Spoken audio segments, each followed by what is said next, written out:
Welcome to Car Shopping Questions and Answers. I'm your host, Brother Deshone, the Auto Advisor. And all I care about is making sure you pay less than everyone else for cars and never spend more than 30 minutes in a car dealership. That's been my mission. I spent 14 years in the car business. Now we do these live streams to make sure you have the strategies you need to save thousands of dollars, because there's only three prices you can pay with any car. Three prices: market value, above market value, or below market value. So all we talk about here is how to pay below market value, which leads to thousands and thousands of dollars in savings. And you can start typing your questions in and we will get to them one by one. So we appreciate you actually tuning in with us. Everything what I'll be talking about on this stream is out of my new digital book. It is called Cars from Home. That's a mindset. 7 steps to saving time, money, and avoiding dealerships. You can get a copy of it anytime over the next 30 minutes for 75% off. It's normally a $97 book. It's worth every penny. You can see it's 5 stars. You can Google it. But as part of my welcome offer, I want to give it to you for 75% off. So if you get to my TikTok bio before 30 minutes or my Instagram bio, click that website there, or the YouTube comments or the Facebook comments, you'll click a link that you can activate that 75% off and get your book for $24 instead of $97. But it's only for 30 minutes, so make sure you get there before 30 minutes is up. Okay, so we're going to start out with Mary's question, which is what to say if I'm asked to make a down payment. First thing you have to realize is down payments are not mandatory, and in all but 2 cases, they're unnecessary. So down payments, let's say you're looking at a car, it's $25,000. You want to buy it. The bank will lend as long as you have good credit, fair credit, good credit, great credit, 20% above what the car's value is. So if you're buying a car for $25,000, the bank will lend another, let's call it $5,000. So they'll lend $30,000 against a $25,000 vehicle. Now, what does that $30,000 entail? Well, let's say you want to put no money down and you want to buy the car and put your taxes in the loan. The bank will approve that. Let's say you want to buy it and put your fees, which may be a documentation fee and DMV fees. Those are the only 3 legitimate fees: tax, DMV, documentation. So you put that in there. So now that takes you from 25 with the taxes, you go up to 28, with the fees, you go up to 29. The bank will lend up to 30 or 20% above the vehicle's value, which is 25, which means you can do a no money down deal. It is not required. Let's say the vehicle's value is 25, but because you have no shopping strategy, you pay 28. The bank only is going to lend 30 because the price you paid for the vehicle does not affect the value of the vehicle. If the value was 25 and you paid 28, the bank's lending 30. Now, the same is true if you get a big discount. Let's say the value of the vehicle is 25 and you get it for 20. The bank is still going to lend what? Up to what? Come on, type in the chat so I know who I'm talking to. I need to make sure I'm talking to the locked in people. 30, exactly. So the loan to value ratios don't change regardless of what you pay for the vehicle. Now, as long as you are trying to get a vehicle and be with everything you want to add to your loan is within the loan to value ratios, money down is not necessary, no matter what they tell you. But what you have to understand is if you come over and you have $5,000 of negative equity, now we have to take that into consideration. Can we do a no money down deal with $5,000 of negative equity? Possibly. It's going to go back to 20% above what the vehicle's value is. So you heard, oh, maybe I get a discount, get me a nice deal, below market deal, knock $3,000-4,000 off. and I can bring over more negative equity. But the only two people who cannot do these no money down deals, and more than the majority of it, is the negative equity people, because you just have too much baggage you're bringing over. And then if your credit is too bad, where you're trying to finance everything, but even with credit being bad, they're normally just charging you a higher interest rate. They're not usually, sometimes you'll see a lower loan to value ratio, but typically the 20% is going to be customary. So it's really the negative equity that stops people from doing no money down deals in most cases. When I was at Mercedes, some of you know I worked for Mercedes for 5 years. People with 800 scores would leave with no car, negative equity. So if you have a lot of negative equity, your goal is to find a car that you can get a huge discount off of, something like, $7,000, $10,000. Even if you look at somebody like Tiffany bought her Mazda using our strategies, using the strategies in my book. She got $6,530 off. Now that's a $44,000 vehicle. So if she had $6,000 of negative equity to bring over, she could do it, because she got a $6,500 discount off the car she was buying.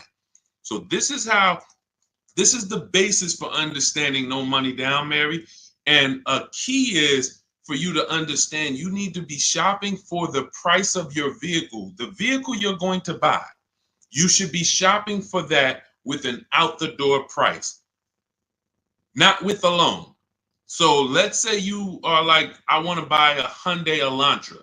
You should target whatever Hyundai Elantra you want, get the equipment, and then get a bunch of offers to see who's going to give you the biggest discount, because they're not all the same. They're very different. This isn't the Apple store. You can go to the Apple store in California, the iPhone's the same as the one in Florida. You go to a Hyundai dealership in Bay Ridge, Brooklyn, it's an entirely different price from, Inglewood, New Jersey. A total different price than, Metuchen, New Jersey. They're all different. And that's what you have to understand. When you're shopping for your vehicle, you're shopping for the dealer who's going to sell you the car at the best price. You will handle your financing, your down payment, your interest rates in a separate process. You don't want to mix those two. Okay? That's a good start for you understanding that you should not be in a position where they're telling you make a down payment, unless you put yourself in that position. You follow what I just talked about over the last three minutes, then you should not be in that position. You should understand when a down payment is not necessary. And almost anyone can do these deals with no down payment. Go ahead, Dolan. Let's shoot the next one up. Keep typing your questions. We'll keep getting to them. What's up, Josh? Thank you for liking the video. I see you. Thank you, Bianca. Welcome to the people who are shared. Malik, 621, thank you for sharing. Shout out to the sharers. I see you. It does not go unnoticed. I appreciate everybody who shares, hit that share button, and sends this broadcast to some other people. I appreciate you. All right, AG, car shopping for a used Tesla X, how to save or haggle. There's two types of used car dealerships. When I worked at Mercedes, the first Mercedes-Benz dealership I worked at, big markups, wants to negotiate. Big markups. $7,000, $10,000 markups, very exclusive cars in the particular case. But even if they didn't, they didn't have to have Mercedes. There's other dealerships that do this. They're going to leave themselves big markup, and then they're going to say, hey, let's negotiate. This is also for dealers who get a lot of traffic walk-ins. They're either on a highway. They know that we're going to get 50 people on a Saturday to walk in, so they can charge. They put these prices up. And they're not trying to really sell them online. They're trying to sell them to the unsuspecting locals. Now, different dealership says, I'm only going to mark my cars up $1,500 because I want to sell a lot of them. This is an entirely different model, different mindset, different process. Where you will get in trouble is when you're talking to a dealer, or you're about to buy, you're trying to buy from a dealer that has the $1,500 markup, has already priced their car better than anyone, and you're trying to get $2,000 off because you think you're talking to the markup dealers. That's when you end up losing. So how do we know the difference? We use a process. In my book, I have a process called the multiple marketplace strategy, where we have all the marketplaces open where used cars are. if a used car is not on a website, you should not be talking about. You shouldn't be talking to anyone about it. If you can't find a vehicle on a website, a public marketplace, where every dealer wants to sell their cars, do not negotiate on these cars because they can make up prices. Let's say if it was on a website, it'd be 26. You come in, you're like, hey, I like that blue car. Hey, how much y'all asking for it? What's to stop them from saying, hey, yeah, it's not on the website yet. We're going to be asking 29. And then you're like, oh, that sounds kind of high. Well, what did you think? I'm trying to get to like 24. Now, meanwhile, if you'd have sold for 26, you probably would have, asked for, but because you think he's asking 29, now he could talk you down to 26 and you think you got a good deal. Meanwhile, the price they should have listed it for was 26 to begin with. So that's why it's a dangerous, unwinnable game to ever negotiate with a used car that you can't find on a marketplace, public, because that's where their competition is. So we're going back to our system. We're opening up all the marketplaces, CarMax, Carvana, Driveway, eBay Motors, Cars.com, Auto Trader, Car Gurus, and Carfax. 8 marketplaces. Now, all of these marketplaces have different cars. And sometimes you will see a marketplace that has a car here for 34, but the same car is on another marketplace for 32 because they lowered the price. But because you only look at Car Gurus and you're not looking at Carfax, you didn't see that when they lowered the price, this website updates faster than this one. So that's why we're on 8 marketplaces. And then we're narrowing it down based on the first thing you need to do is look at assess the market, I call it. In my book, in my multiple marketplace strategy, this is called assessing the market. What's the low prices? What's the high prices? Where the low side at? Low side is around 22. Okay, I see that. Now, the 22s are going to be garbage cars, accidents, frame damage, title messed up. But every now and then you see one for 22.5, 23, and it has a good Carfax and it has good service record, but it may not be the color you want. So now that has already set the market for you. I want it black, but I see a white one here. It has everything I want, but it's not the color. That means the low side of the market for that car is that. That's assessing the market. So now we're trying to find a vehicle there because, again, there's 3 prices that you can pay for any car.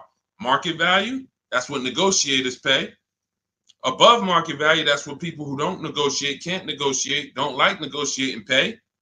And then you got below market value, which is what people who use competitive bidding and put dealers against each other pay.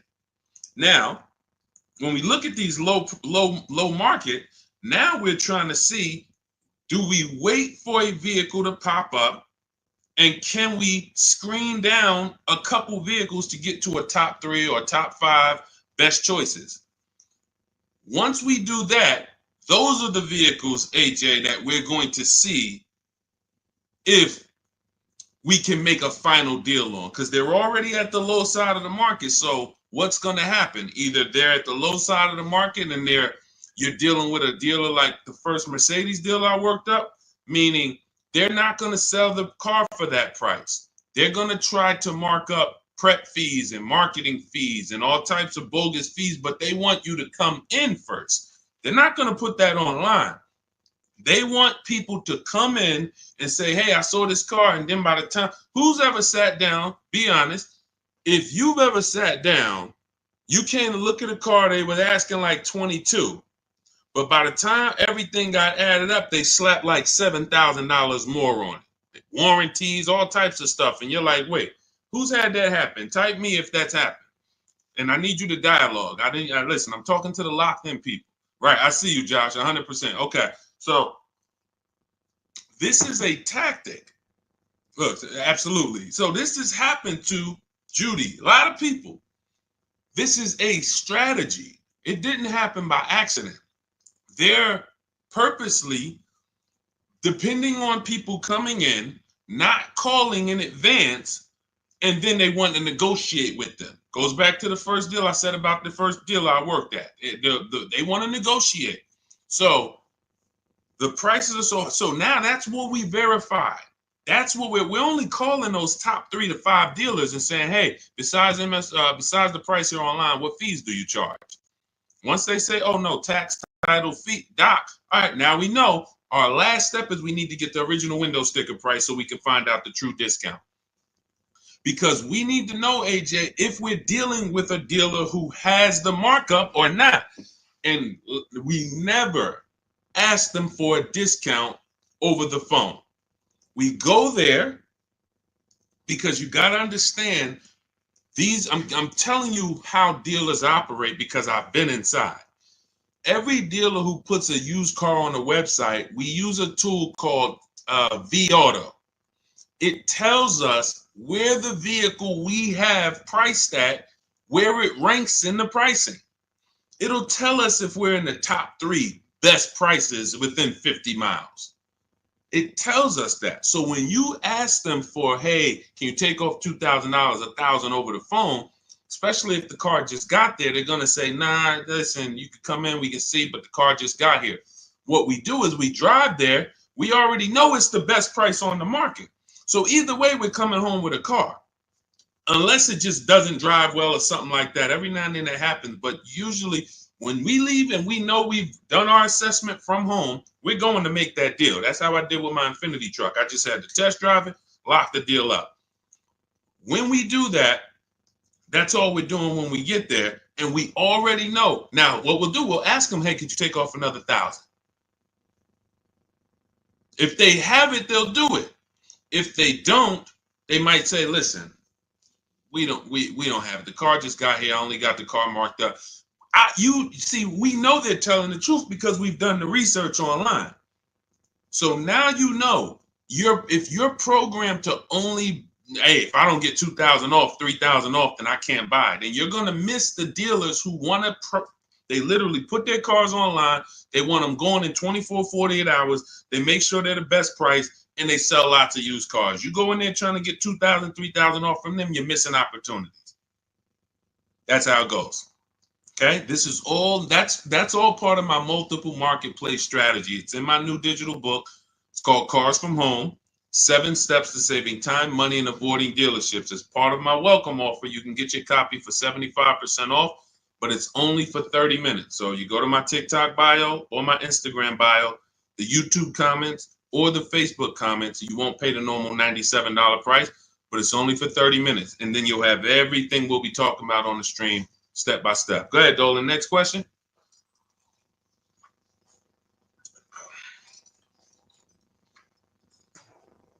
Okay, Mel, what's going on? A 5-year loan to buy a 2022 Jeep Compass. Is it good to trade in for a lease now? So this sounds like, Mel, you figured out you should be leasing, not buying. And now you're like, should I make that move now? In my book, step 1 is the leasing versus buying question, because this is the foundation of your car deal. You need to know how you're going to beat depreciation. So normally what happens is when people learn about the 8-year rule, which says if you're not buying a car to keep it for 8 years, then you should be shopping for a below market lease, not a purchase. So when people learn that, oftentimes they're like, okay, I know I'm not keeping this car. I'm in 8 years. Should I wait or should I transition to a lease now? There is no benefit to you waiting. As long as your equity situation isn't so bad where it's going to stop you from transitioning to a lease, the play is to move to a lease as soon as possible, because you're not going to get the money back you're putting into owning these cars. The only people that get the money back for owning these cars are long-term owners. 8 years, 10 years. We got people on here who have cars. I'm sure some of you have had cars for 8, 10, 12 years, maybe even more. We usually get somebody on here that has a car for more than 15 years. This is the people who get all the money out the cars. So if you're keeping a car in a short term, you're not getting the money out of them. You're putting the money in, But then when you go to replace it and you see how much you're getting back for it, you're like, wait, all this money I put in, this is all I'm getting back. That's why you don't want to put the money in. And that's what happens with below market leases. You look at somebody like Zafrina. Zafrina's driving a $65,000 vehicle, Jeep Grand Cherokee. I got it here on the screen. She's paying $579 a month, no money down. So $65,000 vehicle, that would normally be $1,200-1,300. She's paying $579 a month, no money down. She's never putting the money in. Raphael, she has a Jeep. This is her second car using our process. This is my second car. Look, she said it worked. Follow a 2024 Jeep Grand Cherokee 4x4. MSRP is $46,000. Well, it's $45,900, but let's say 46. Payments $549. That's a 1.19% lease. That's normally at $45,000 before we even throw the taxes in. That's normally a $900 payment on a 5-year loan. You can type that into any auto loan calculator and see. So you're going from $900 to $549. $900 is what people are paying to buy, unless they put more money down. And then, see, people never factor in their money down. So that's why I always, when I'm talking to you, I'm going to let you know how much it costs with no money down. Because if it's $900 a month with no money down, but you decide you want to put $15,000 down, you can't tell people, well, my car payment's only $700 a month. What about the $15,000? Let's divide that, and then you'll see, no, it was actually $900 a month that you put into this vehicle. So that's why I compare, in every case, no money down, so we can really see how much these vehicles are costing us. So when you're paying $900 a month, you need to try to get that money back. And after a while, you'll see if you pay the car off and you keep it a long time, it makes sense. If you keep a car, somebody just said I had an 03 Camry from day one. Look, 307,000 miles. Now, time heals all wounds. He could have paid $10,000 too much for that Camry. Just overpaid. He didn't know what he was doing. It was supposed to be 20. They charged him 30. But if he kept the vehicle 20 years, do you see how that doesn't quite matter? What would matter is the short term. The short term. So the key is understanding, if I'm not keeping my vehicle long term, 8+ years, I shouldn't be buying, because I'm not going to beat the depreciation. I should be shopping for deals like Raphael got, like Zafrina got, like Jen got, like Ansley got, where they're leasing these vehicles, driving brand new cars, not putting a lot of money into them. They're paying cents on the dollar. These are below market leases. These aren't regular leases. And then you're beating depreciation that way because you're not putting a bunch of money into these vehicles. So there's no benefit, Mel, in waiting. You should do your equity assessment. You've already done step one, deciding whether you're going to buy or lease. Now you move to step two in our process. That's the equity assessment, where you call your bank, get your payoff, then go to the 6 websites we teach that pay cash: CarMax, Carvana, Driveway, KBB Instant Cash Offer, Car Gurus, AutoNation. Once you do your equity assessment, it's going to tell you, do you have positive equity, negative equity? And then you will move to the third step, but you have to do that first. So, but there's no benefit in waiting. None. Not one benefit in waiting longer to stay in a bad financial structure when you can go into a lease. Great question. All of this is in my new digital book. For those of you, you're sitting there, you're like, Deshone, there's no way I'm going to remember all of this stuff. We haven't even started warming up yet. You can grab my digital book. It's called Cars from Home, 7 Steps to Saving Time, Money, and Avoiding Dealerships. It has everything in there step by step, leasing step by step, purchasing new cars step by step, purchasing used cars step by step, making banks bid for your loan step by step. And you can get it for 75% off as part of my welcome offer in my TikTok bio or my Instagram bio. Click the website there, and or YouTube comments or your Facebook comments, and you can get it for 75% off, which will be $24 instead of the $97. But it's only for 30 minutes. Once 30 minutes expires, the welcome offer does go away. And $97 is still a great price for what you're going to get, but 24 is better. Okay, go ahead, Dolan. Next question. Just got the book the other day. Awesome, Mel. And I see you already made the decision about the step one, which is great. Just move to the equity assessment and just keep checking off the steps. Just trust the process. You're going to be just fine. Thoughts on leasing versus financing? Well, T, this is exactly what we just spoke about. I have a very clear rule. It's called the 8-year rule. where it says if you're not buying your vehicle to keep 8 years, you should be leasing.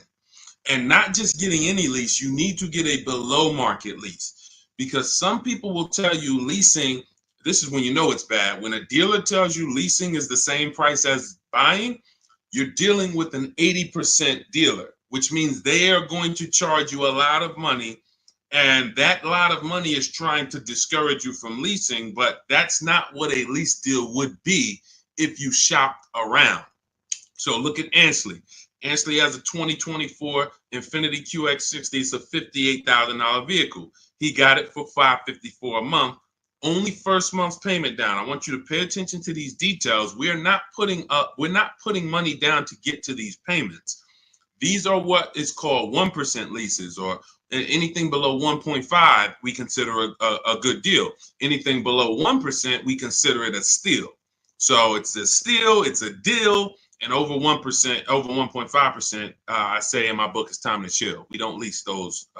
We don't sign those leases. They're bad lease deals. But look at Jen. Jen pays $512 a month. Now, normally these vehicles that they're buying would be $300 to $400 more per month if they bought them. So when you take somebody like Danielle's Audi. It's a $45,000 Audi, 44 and change. If she bought that vehicle, she's looking at a $900 a month payment, no money down, 5 years. She's leasing it, no money down, $550. So she's paying, call it almost $400 less per month, because we didn't even put the taxes into the price of the vehicle. So if we put taxes into that MSRP, then it might be around $48. And her payment's probably going to be about $950 for 5 years. She's paying $550.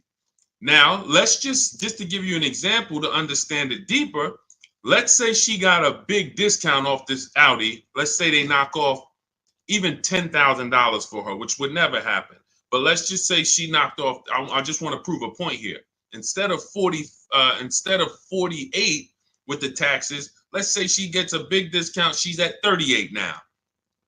How much is the payment on $38,000? Some of you know every $5,000, and that's going to be a little, roundabout math for you to do. Every $5,000 is about how much per month? Let's talk to the people who know this. Every $5,000 on a car loan that you look at every $5,000 is about how much per month? Not 1,000, Mel. I think you typed an extra zero by accident. Yes. $100. Yes, $100. Yes, I see a lot of people. Look, thank you, Cleef. Yes, I listen, man. I love the locked in people. Shout out to the people who locked in, following, and learning from what we're talking about here, not just letting it go in one ear and out the other. So when you look at a $10,000 car, you should automatically think that's $200 a month. $20,000 car, $400 a month. $80,000 car, you should be thinking, okay, that's $1,300 a month. So when you have these parameters, you don't get in trouble and you don't let people slap you in long loans. And how my payment so low? That's because you're in a 9-year loan. So when you have these parameters, you can't be tricked. So let's go back to, if she got a big discount off that Audi, 38 instead of 48. She's still looking at a $750 payment, $775. She's paying $550. So that is an example of how it's nowhere close. Even with the biggest discount you would get off of a brand new car, a below market lease is still so much lower from an investment standpoint, from what's coming out of your household. And let's take one more scenario, and this is all tied into the 8-year rule. When I say you can make it easy on yourself and just say, if I'm not keeping the car 8 years, I'm going to shop for a below market lease. Now I'm explaining the math behind it so that there's math behind it. So all right, I didn't just pull the 8 years out of my hat and say, hey, there's math behind it. So let's look at one more scenario. Let's say Danielle, somebody says they want to get a used Audi, because there's some of you you're like, well, Deshone, what if I buy used? Does it still make sense? Does the 8-year rule still apply? Because I'm going to knock, 20, 30% off the price. If I get it used, now it makes sense to buy, right? No, it doesn't. Let's go deep on this. So let's say Danielle, instead of 44, where her Audi is, let's say she finds a nice one for 28. 3-4 years old. I'm being generous. She finds a nice one for 28. With taxes, let's just round it out to 30. That's her all-in price. She finds her a nice 3 to 4-year-old Audi. 1 year left on the warranty, and then she's going to be on her own. $30,000. What's her payment? 5 years. What's her payment? Let's go. Type in. $30,000, $600 a month. Thank you. $600 a month. So we just took some very clear scenarios, and we took 35,000 would be 600 a month. Would be 700. Josh, 30,000 is going to be 600. Yep, you got it. I see you updated it. So now let's look at this. We have a scenario where Danielle's driving a brand new Audi for the next 3 years, $550 a month. Had she bought a brand new one with a dramatic discount, she's still be with a regular discount, she's going to be $900 a month. With a dramatic discount, she's still going to be it was close to it was 38. So 38, still close to almost $800 a month, $775. Then with her used version, if she bought a used version and got a great price on it, 28 plus tax, she's at $600. So every one of those scenarios is much more expensive than the purchase and then the lease, than the below market lease. And frankly, you can't really compare a 3-year-old, 4-year-old Audi to a brand new one. You just can't. Because you're only you're paying $600 a month, I'm paying $550, but the benefits even outweigh that. You're gonna have no warranty after a year. Anything goes wrong, you're on your own.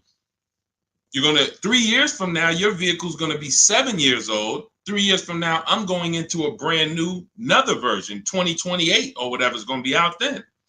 So there's no comparison. When does the buyer win? The buyer wins in the long run.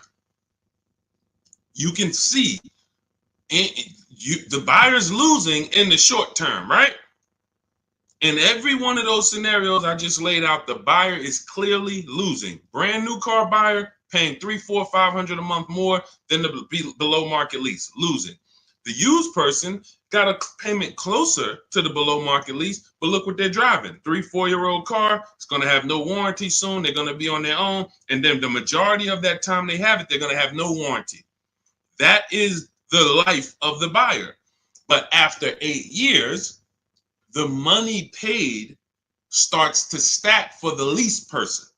Because if I'm paying $550 a month, all right, let's say Danielle gets 3-4 Audis in a row. She just got 4 Audis, every single one of them, she gets below market deal $550.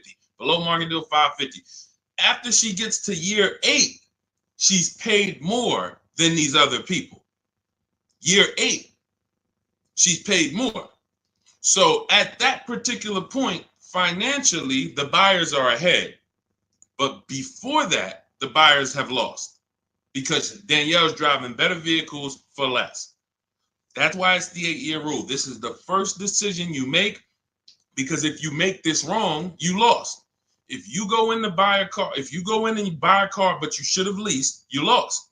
I just showed you. Doesn't matter how good of a deal you got. Man, Deshone, they knocked 15% off for me. Does not matter. If you're going to replace that vehicle in 3, 4, 5 years, you would have been better off getting a below market lease and never tying up all of that money in the vehicle.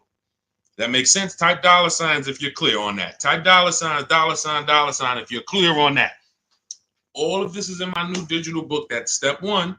It's called Cars from Home. It's 5-star rated. Thank you to everyone who's reviewed the book and rated it.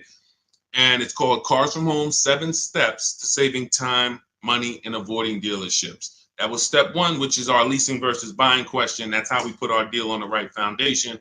And that's the most important question. It's literally called that in the book, the most important question. How many years are you going to keep the next car?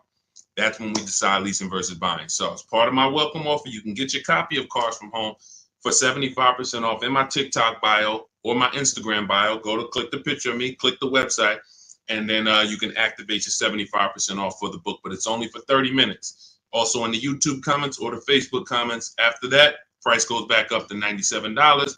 Welcome offer is gone, but go get your book and come on back to the show. And make sure when you get the book, you screenshot the thank you page, because on that thank you page is the link to open the book. I also email you a copy, but sometimes you type in your email wrong, you type in too fast, and that screenshot has my support team's email, where you can email my support team just in case you type your email wrong and your book's not in there. So go ahead, Dolan. Next question. Keep them coming. Keep typing your questions, y'all. We will get to as many as we can while we're on. How do you calculate the negative equity? This is a great question. Negative equity, you want to calculate based on your highest possible offers. When you calculate your negative equity based on anything but your highest offers for your vehicle, then you are now putting yourself in a position where you have more negative equity than you would have. So let's say you go into a car dealership, which we never do, and talk numbers. We go into a car dealership, test drive, pick up our car, but you're there, you're talking numbers. Now they look at you and they tell you your car is only worth 16. You have $6,000 of negative equity. That means you owe 22. So your car's worth 16, you owe 22. They're telling you you have $6,000 of negative equity. Now, the problem is, if you believe that without actually doing what we call the equity assessment, which is getting bids for your car from companies that pay cash. They buy cars same day, you come out, or sometimes they send an inspector. It's a very quick process. They cut you a check and they pick up your car, right? There's 6 companies we use right now to do that. Carvana, CarMax, Driveway, Kelly's Blue Book, Instant Cash Offer, AutoNation, and Car Gurus. Now, these 6 companies bid, we get their bids. Now, let's say CarMax decides they can pay you $19,000. You owe 22. How much negative equity do you have now? The dealer, your car was only worth 16 to them, but to CarMax, it's worth 19. So instead of 6,000 negative equity, you only got 3,000. But if you didn't get the highest offers for your vehicle, your negative equity is going to appear larger. It's going to be larger. And it's not because it should have been. It's because you didn't employ strategies to maximize your vehicle's value by putting it on the open market. You wanted to do a quick deal and you took less money than you could have gotten trading in a car. We don't do that. So, Mary, we do the equity assessment. That's going to tell us right then and there how much negative equity we have or how much positive equity we have. It takes 15, 20 minutes to do. Just go to those 6 sites. That's in my book, Step by Step. That's step 2, the equity assessment. Once we actually decide whether we're going to buy or lease, that's step 1. Now we move to step 2, which is the equity assessment. We don't move forward until we found out what our equity position is. Okay, does that make sense? All right, go ahead, Dolan. Next question. And some of you are going to find out that you have more equity than you thought, and you don't have to wait to sell your car. So, I've had people who thought they had to wait until the car was paid off. If you ever, you might have thought, Sean, I thought I had to have my title to sell a car. No, you don't. You can sell a car you still have a loan on. Absolutely. And the reason I know this, people think this way, because when I was at the dealership, people would walk into the dealership. I get a guy who's like, hey, is that the new version there? That's the 2020 whatever. I'm like, yeah, that's the one just came out. He's like, all right, I got 3 more payments left, and then I'm gonna come see you for that. I'm like, what? Hold on, let me talk to you. Because someone told him, and it could have been based on 30 years ago. Maybe there was a time when you couldn't sell a vehicle without paying it off and having the title. I don't know. But in this particular case, it makes no sense to run a race, pay off a car, and then turn around and go get another car. You should be leasing. Because that's one of the downfalls of leasing is you always have a payment. Now, there's benefits there, but if you are buying and you always have a payment, because literally as soon as you pay off your car, you go get another car, and then you go get another car, and you always have a payment, you've never reached the reward stage of buying. So, IG, how would you know a car is below market value? Who to believe? CarMax? No, this is not. We don't believe companies.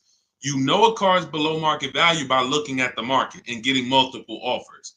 There is no quick, oh, let me plug this in and this tells me this. We don't trust anyone. There's no trusting or believing anyone. You want to assess the market. If I'm looking at a bunch of used cars and I'm looking at, okay, 2020 to 2022 Honda Civics, I can see what the low side of the market is. They're at 19. I can see the middle of the market is about 23. Then I can see these all of my other ones, they high. I need to know where the low side of the market is.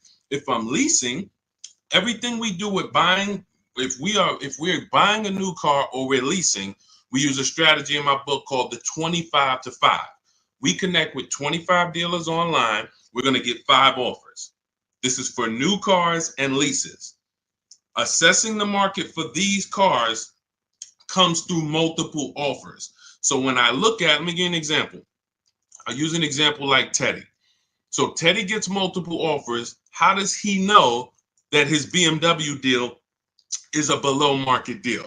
Says here, look, the post is a bit wordy, but I'm too pumped. I will never lease another vehicle any other way. From start to finish, this deal took 6 days. Connected with 25 dealers online. We do this in 20 minutes. I show you in my book how to do this in 20 minutes. 4 nearby states. He's on the Indiana border. I received 10 offers. I only use the scripts provided. So I provide you with email scripts, copy and paste, because I know everything these dealers are going to say. Obviously, I was a car dealer for a long time, so I know the canned responses. So I wrote the email templates to respond to them. Now, he ends up, this is a $73,000 vehicle. He closed his deal at $856 a month, no money down. Now, how does he know $856 was the below market deal for his BMW? Because his highest offer came in at $1123. So you can see my highest offer during this process from a different dealer was $1123. Look, the dealer closest to me, the local dealer, came in at $986. So his closest dealer is $986. His highest offer is $1123. He closes his deal at $856. It's clearly below market value because he sees the market. The only way to get below market deals is to look at the market. That's why we have the best system for getting multiple offers on new cars and leases. Or if we're shopping for a used car, we're looking at multiple options. That's the only way. That's why I said there's 3 prices you can pay for any car. If you're going to buy a car, lease a car, if you're going to buy a new car, buy a used car, or lease a car, there's 3 prices you can pay. Market value, that's what negotiators get. They don't know if they're actually getting a below market deal. They're just negotiating to try to get to the bottom. But they don't know they're at the bottom because they don't even know if they're at the dealership. Let's just say, let me go back to Teddy's deal. Let me show you an example of why you can't get a below market deal from the wrong dealer. This Teddy's local dealer comes in at $986 a month. Now, we have counter offer calculators in my book.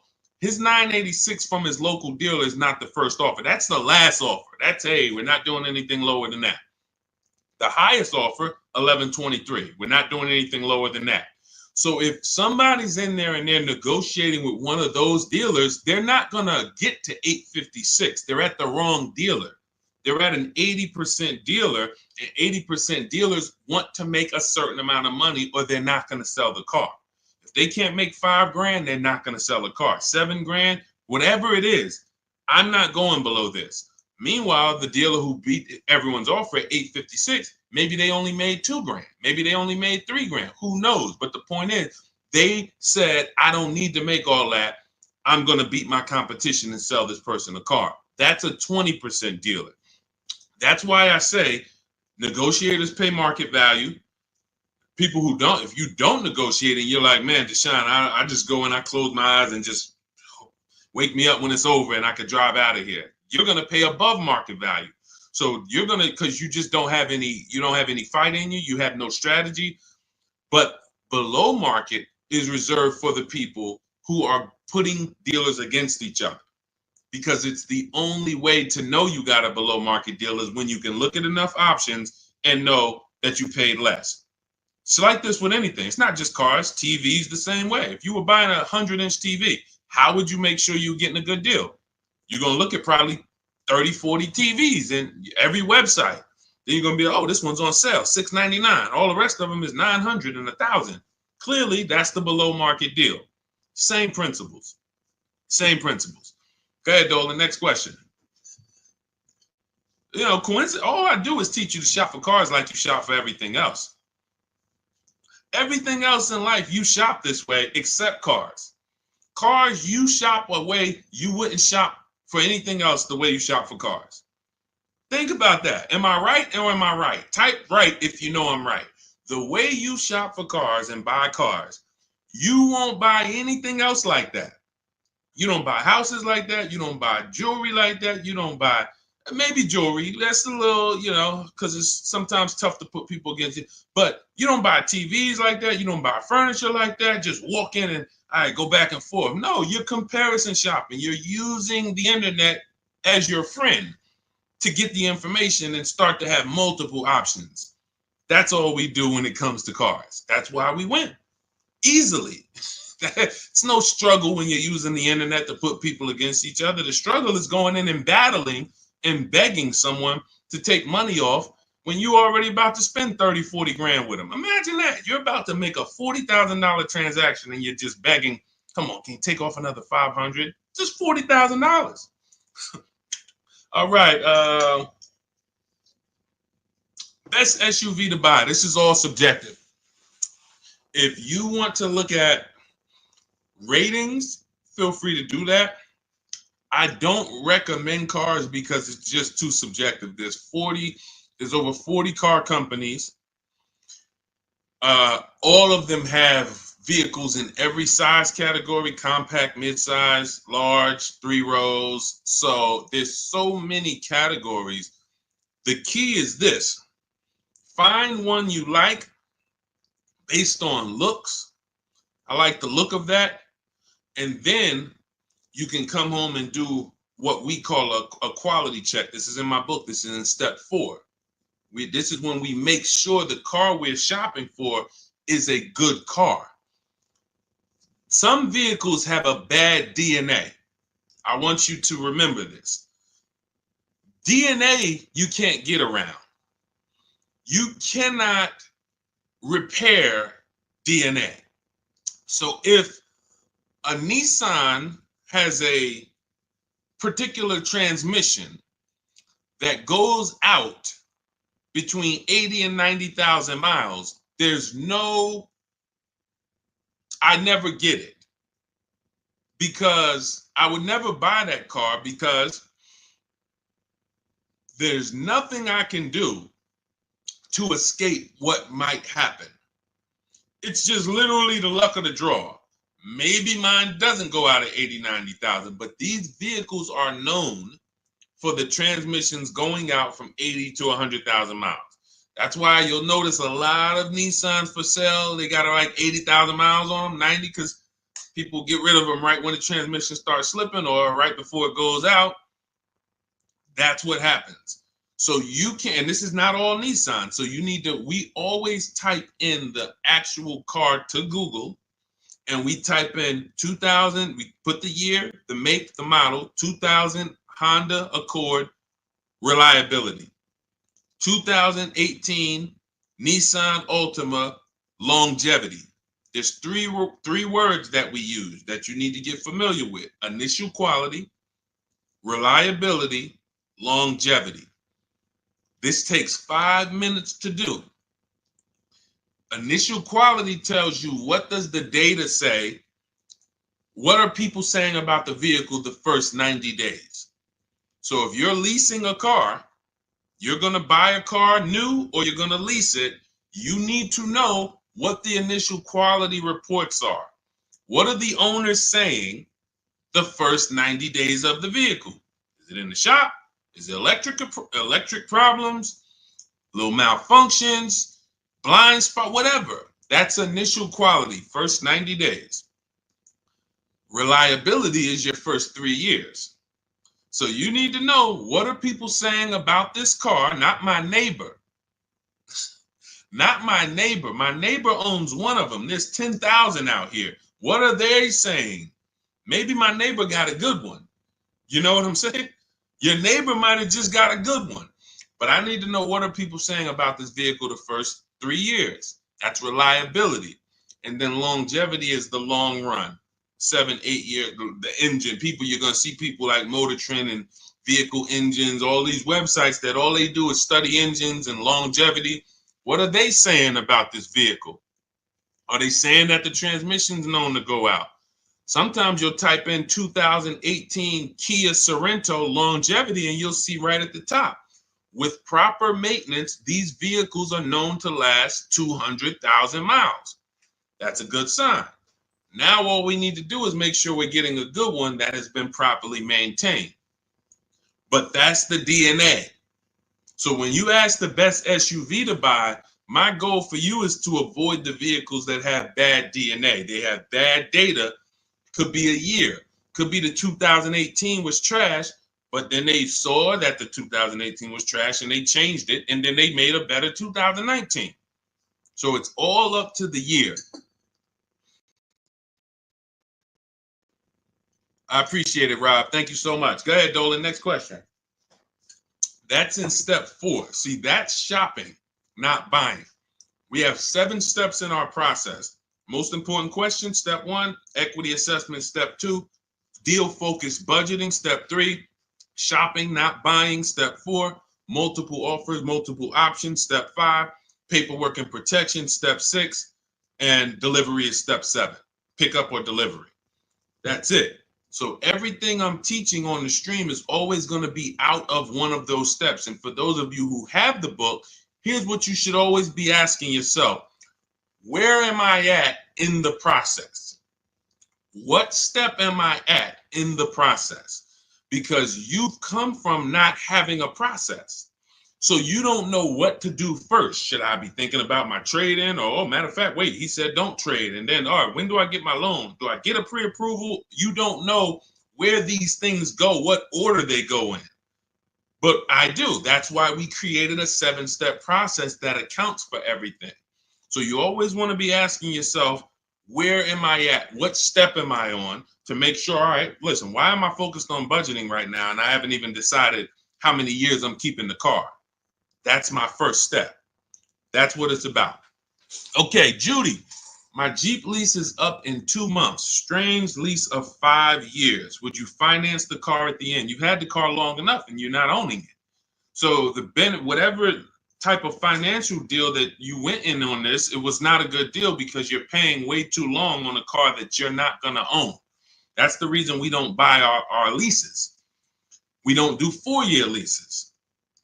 Paying too much, unless you're paying like $200 a month or something ridiculously low, where you add up all the payments, add them all up. Look at it. All right, I gave them $2,000 up front, and then I paid $400 a month, and I've been paying $400 a month for 5 years. That's 60 months. All right, wow. All right, I paid them a lot of money. Add that up, and you'll see, compared to the MSRP, I paid way too much for this car that I'm giving back. So that's why I wouldn't suggest you buy it, because if you're not going to keep it long term, normally with a lease, it's broken into 2 sides. It's a part you're going to use, and then it's a part you're giving back to them. You're not paying towards that part. Let's say it's 50-50. You could stretch your side out. You got to pay half this car. You could stretch that out for 4 years or 5 years. But it has nothing to do with that back end. You're still going to owe. If you want to buy this thing, you still got that other half. So I don't know what your lease deal is, but if it's structured like a normal lease, you've just broken down your side. You're not paying it. Now, if you've paid into the car, 60-70% of the car, but I don't think you have, because that wouldn't be a lease. That would be a loan. That would be like, hey, I'm paying the car off. I paid it off for 5 years. I only got 2 years of payments left. I should only owe a small amount.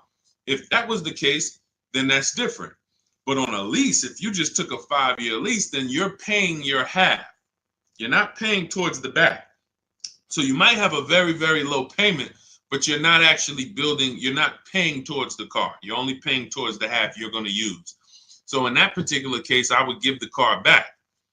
Now, again, I don't know the exact details, but that just doesn't, but here's the benefit of leasing is cents on the dollar. Look at somebody who has a Jeep. You can see here, Raphael got her Jeep. It's a $46,000 Jeep. She's paying $549 a month, no money down. So she's putting into this car $549. Let me do some math. This is why when we get away from these structures, it doesn't make sense anymore. $549 times 36, that's $19,700. Now, going back to her deal, the vehicle itself is $45,900 plus tax and fees. She's going to pay $19,000 over 3 years. That's less than what the vehicle would normally depreciate. So her vehicle that's 46 minus 19, about 27 is what's left, not to mention her tax. This is why you have to be judging the lease deal. Leasing is all about, I need a low payment and I need to pay less than I would have tying up all of this money. So once we get into these long leases, we've defeated the purpose. We've defeated the purpose of leasing. So I wouldn't finance the car at the end, Judy, unless you look at your deal and you can see that you only owe like another 10 grand or something, or 12 grand. Then okay, maybe you do pick it up on the back end, but then you should have equity, because if it's going like a normal loan and you've been paying for 5 years, you should do your equity assessment. You have equity, but if you're in a 5-year lease, you won't have equity. All right, it's just, that's a strange structure for sure, like you said, and never do it again. Unless I'm wrong about it, that's just not something that you want to do again. And hopefully you had a super low payment and you just kept the payment low for 5 years. But again, you're in the same car. There's no warranty. It's just, let's do something different. There's much better ways to benefit financially and drive, nice vehicles. Yep, you got it, Elaine. Thank you. Thanks for always tapping in. I always see your comments on my videos. I appreciate it. Go ahead, Dolan. Next question. Okay. Rita, what have you heard about the 2024-2025 Nissan Kicks? I would look at what we said over the last 7-8 minutes when we're checking the DNA of a vehicle. I ran down how we check reliability, initial quality, and longevity, and I would let it go from there. I don't give my opinions on cars. Now, what I do is I'm preparing these top 5 reports. So that's something we want to launch big in the next 2-3 weeks. We want to start giving you, based on the data, what are the top 5 worst SUVs, compact SUVs? What are the top 5 worst luxury cars? What are the top 5 best compact luxury cars? So we want to give you those things based on data, but that's not my opinion. You don't want to take someone's opinion on a car. You want to go where the data goes, because the data polls tens of thousands of people who have the car, and they report, this is what people are saying. This is what most people are saying. And that's all we want to focus on. But what I do, Rita, is go back into the YouTube video, rewind about 7-8 minutes. You'll hear my whole layout of how we check reliability, dependability, initial quality, longevity, how we check the DNA. That's checking the DNA of the car. And that's what's super important. You don't want to end up with a car that's in the shop every 3 months. I could teach you to get paid less than everyone. Yeah, all right, you use the strategies, you paid less than everyone. But what does it matter if you have a car that's now, every time you go out, check engine lights on, every 3 months, check engine light. What is this? So make sure you do that. Okay, and this is all in my new digital book, Cars from Home, 7 Steps to Saving Time, Money, and Avoiding Dealerships. We're talking about a piece of step 4, which is shopping not buying. The reason it's called shopping, not buying, is because shopping is deciding what you want. Now, you're not taking enough time to do that. You are letting people rush you in a lot of cases. And now, once we decide what we want, it only takes us 90 minutes to get it. You saw what Ansley said. He got his deal, Teddy, 6 days. I got my below market deal. Ansley, he got his Infinity truck. Look, he said, I started the process Saturday. I accepted a deal Monday. It's quick. By the time we hit the market, we are seeing below market deals like that. So it's not even a matter of needing a month or 2 or 3 to be able to do this. Now, if you have time, you can watch the market, because deals change every month. So you can watch the market and see, okay, let's see the lease deals next month. Let's see where the used car price is going next month. Are they going down, up? So if you have time, that's a benefit. But even if you have a week, you can still get a below market deal. So that's step 4, shopping, not buying, deciding what you want. And when you do this the way I'm teaching you, you'll never worry about getting a car and then 3 months later you're like, man, I don't like this car. I need to replace it, which is a loss, because you're going to lose money, because you already depreciated the car. Now you're trying to replace it. So you're going to lose probably 15% of the value, whatever you paid for it. So we don't want to do that. You want to take the time to shop. You want to choose your vehicles wisely, test drive them, and you want to enjoy the process. And you will enjoy the process when you stop mixing buying with shopping. Let me say that again for those in the back. You will enjoy the shopping process, which is deciding what you want, when you stop mixing that with buying. Hey, Charlie, we're going out this weekend. You and your mother, we're going to go test drive some cars. We're going to go see the Nissan. Then we're going to go to the Chevy dealership. And I want you to sit in the back, and I want you to make sure that you can get all your football equipment back there. We're going to look at like 3 different vehicles. Oh, that sounds good. That sounds good. Now you're at the first dealership. You see it. Okay. All right. What do you think, Charlie? This is nice. But yeah, this is nice, Dad. I like it. Let's go see some other ones. Next thing you know, the salesman says, hey, well, we got a sale today. So 1-day sale. Oh, now you're sitting down. Now you're sitting down. What are you talking? Well, Dad, what's going on? I thought we were going to the other dealerships. Yeah, son, hold on. Me and Daddy and Mom, we're working a deal here. Next thing you know, you're buying, not shopping anymore. And this is how you leave money on the table. Don't shop competitors. This is a tactic. Call them the showroom shackles. They want you to sit down. Just picture. Remember this. Every time you sit down at a dealership, just picture shackles coming out of the armrest of the chair, and just, because isn't it like that when you try to get up? Doesn't it feel like you're shackled?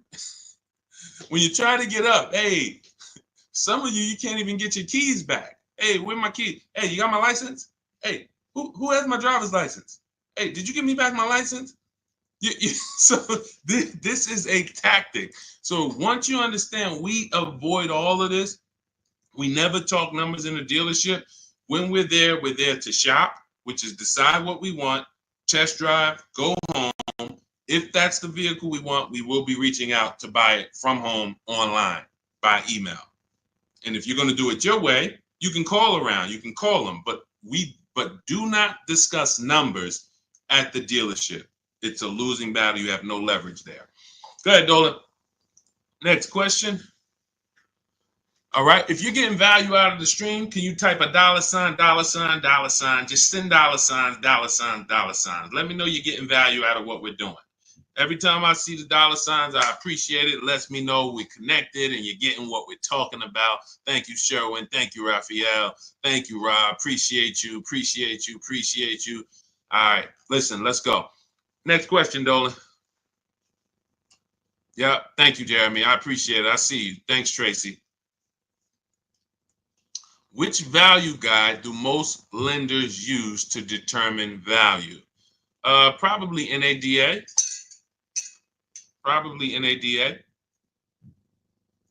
But you should be shopping for below market deals. You could, if most people are paying 25 and the bank's using 25 as the value of the car, I don't want to pay 25. Why do I want to pay what everyone else is paying? So using the strategies we're discussing, multiple offers, low market, everything we're doing, you're in a scenario where when you pull up to someone with the same car, you've paid 2, 3, 4,000 less than them if they got market value. If they paid above market value, you might have paid 6,000 less than them. And this happens. Unfortunately, it happens sometime at one dealership. I remember I was at a Mercedes dealership and a customer comes in, he's going nuts. He's like, hey, I got an E-Class. Me and my neighbor, we go out to dinner the other night. We got the same car. I'm paying $200 more than him a month. He was pissed off. Now, how does that happen? One person paid above market value. Maybe the other person paid below market value or market value, but it's a $200 spread. Same vehicle. So when you're using what we're talking about, what you're learning in my book, what I talk about on these streams, you are not anywhere near what lenders should be looking at you and saying, man, that's be good to, I don't know how you got the vehicle for that price, but that's a good loan to value ratio. In case the vehicle gets totaled, we know that we're in a good position. We know, rather than, hey, this guy has a vehicle, it's worth 27, but he bought it for 28. He's cutting this thing close, he needs gapping. So, all we care about is below market. We're not interested in none of these high prices, and how bad they are for other people, unfortunately. Go ahead, Dolan.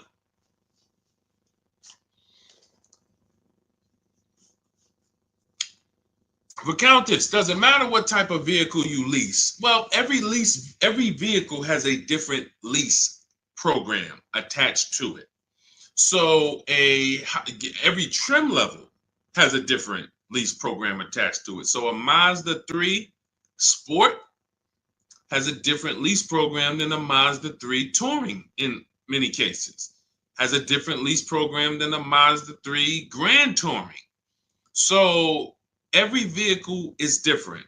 Here's how I look at leasing, and here's how I want you to look at it if you want to talk value and money saving. You're looking for the car that you could drive the highest MSRP car for the lowest price. So my first lease was a Pontiac G6 $256 a month. It was like a $20,000 car in 2006. I paid a little more for it because I didn't have the credit. I had never financed the car. So I had to pay, I think I got tier 3 through my dealership. It was like maybe $40, maybe $30-something more per month that I had to pay. But my next lease was when I was at Mercedes, I leased an Infiniti that was next door. It was like a $32,000 car, $325 a month. It was an Infiniti G25. And then maybe a $35,000 car, G25. Then I leased a Q50, which was a $45,000 car, $345. Then I leased another Q50 because this was my wife's car, $365. And then I leased myself a Jeep Grand Cherokee 2018, $330, $35,000 truck, $330 a month. These are all under 1%. You take the monthly payment, divide it into the total MSRP. If it's under 1%, this is a steal. Incredible value. You're driving very expensive vehicles for very, very low payment. So, and then the last Infiniti that I got that I leased was we had 3 Q50s that my wife drove. And the last one was $365. So it kept going up by $20. Every time it would go up by $20. We had 3 Q50s. These were $44,000 vehicles. So that's how I approach leasing. Now, I might look at another vehicle, the same $45,000, but the lease program is not as aggressive. Once I shop my offers, maybe I'm at $500 because it's a different lease program. The lease program, in order to be at a 1% lease or close to it, you need a lot of support from the manufacturer. You need rebate, you need incentive, and then you need to get bids. So you can have a great lease program, but if you're at an 80% dealer, you're not going to see these deals that I've been showing this whole stream. You're not going to see any of these deals. You need a great lease program, and that combines with the bids that you're getting. And then once you get that, you can see, am I at 1%? Am I at 1.2%? Am I under 1%? Zafrina got a 0.88% lease on that Jeep Grand Cherokee, the electric version. She got a 0.88% lease. Ridiculous. $65,000 vehicle right here. She's paying $579 a month. No money down. $65,950, $579. That's a 0.88% lease. Ridiculous value. Ridiculous value. So the lower value, the lower percentage, the better. I max it out in my book. I teach you the 1.5% rule. 1.5%, we don't lease above that. We don't lease cars where the lease deal is above 1.5%, because when you add up all the payments, you're paying too much for a car you're giving back above 1.5%. It doesn't make any financial sense to lease the vehicle at that point. We just go to another vehicle. I've had people that said, Deshone, I wanted to lease the Range Rover. I got all my offers back. It was 1.6, 1.7, 1.9, 2. What do you think? I said, pick another vehicle. Go back to the Range Rover in 3 years. Maybe it'll have a better lease program then. There was a time, I remember Range Rover Sports had a great lease program. There was a time where the Velar had a great lease program. It goes away. And then they're like, hey, you know what? We need to sell some of these. It comes back. So, but it's so many vehicles out here. It doesn't make sense to lease something where you can't get it for below 1.5 or even lower, because there's just so many vehicles. You can find one with a great lease program using what I teach. Every vehicle you shop, it's only going to take you 90 minutes to see the market. Once you get to step 5 in my process and you're actually shopping the market for lease deals, it only takes 90 minutes to go to the websites, copy my scripts, and then get the offers back. So you can do this for 3-4 vehicles over a weekend if you want. But that's what you need to do. And then you determine what's the best value for me. Simple. I'm only leasing vehicles that I know I can drive them for cents on the dollar, and they're expensive vehicles. I don't even do 1.5. Sometimes you'll see somebody, they really like a vehicle. I always say, if you really like a vehicle, you shouldn't be leasing. If you're leasing, you don't love a vehicle. So let's put that out there. If you're switching vehicles every 3, 4, 5, 6 years, you don't love the vehicle. People who buy their vehicles to keep 8, 9, 10 years, then we can talk about love. But leases, they so fast. You lease a vehicle in 2.5 years, you got to start thinking about what I want next. 2.5 years, what I want next. So there's no love here. You just find something you really like that has a great lease program where you could pay these low prices, and then you move on and you do it again in 3 years. Don't fall in, that's what leasing is about. All right. So, and look, I saw somebody say that Audi, there's no rhyme or reason. All you can do is pick a vehicle, shop the market. There's no Audis have the best lease deals, Jeep Grand Cherokee, because look at how many vehicles are within Audi. You have the Audi A4, and then I told you have different trim levels. You have the Premium Plus package.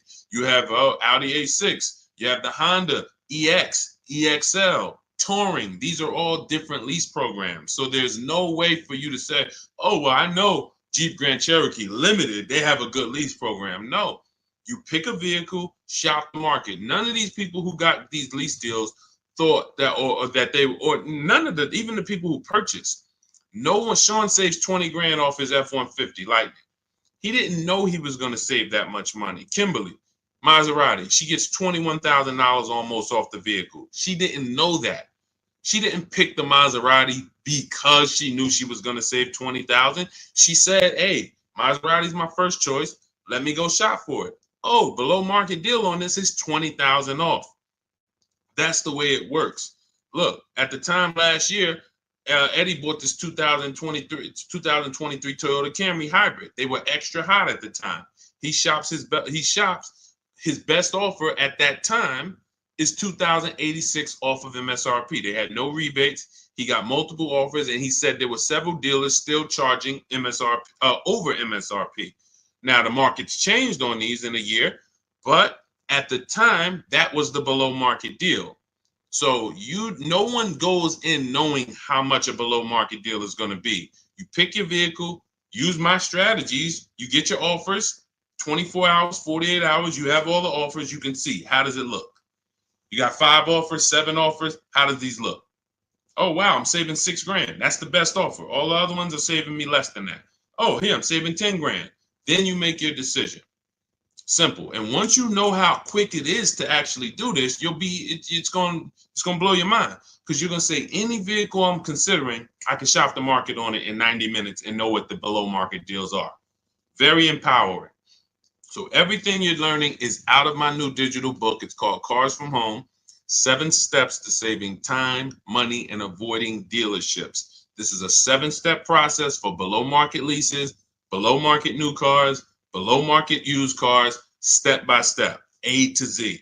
There's nothing left to chance. You can get your copy of it for it's normally $97, but 75% off, as long as you get to my TikTok bio before the 30 minutes is up, or my Instagram bio, or the YouTube comments, or the Facebook comments. That's my welcome offer. It's a digital book, so it will be in your inbox immediately.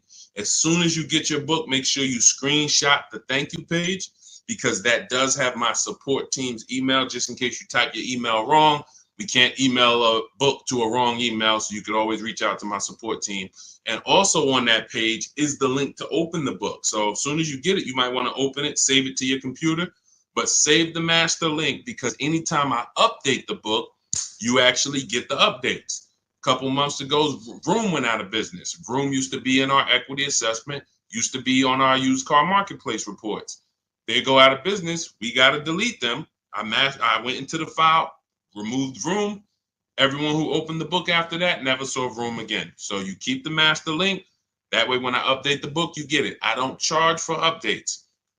I want you to win. That's why I'm giving you the welcome offer, where you could even get it for $24 instead of $97. But even if you miss the 30 minutes, you should go and get your copy for $97, because what you're going to benefit from is going to be 10 times worth what you paid for it.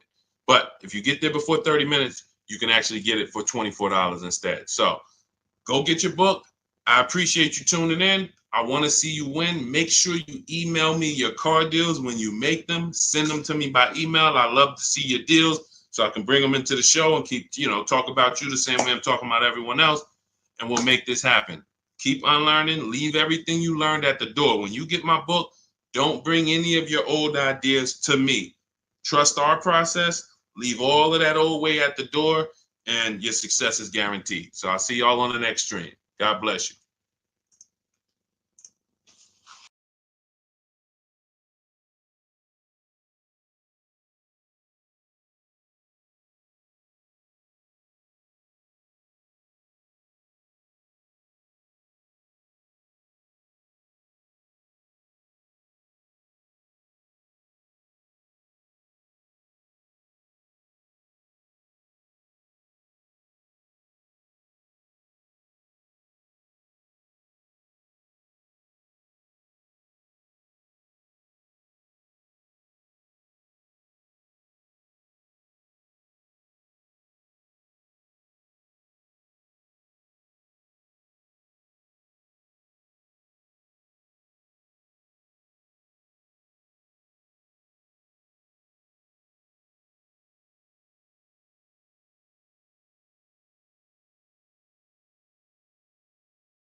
Poland's in the back. Welcome to Car Shopping Questions and Answers. I'm your host, Deshone the Auto Advisor. This is all we do here, is make sure that you have the answers you need to shop the way you should be shopping in this car market, and in any car market.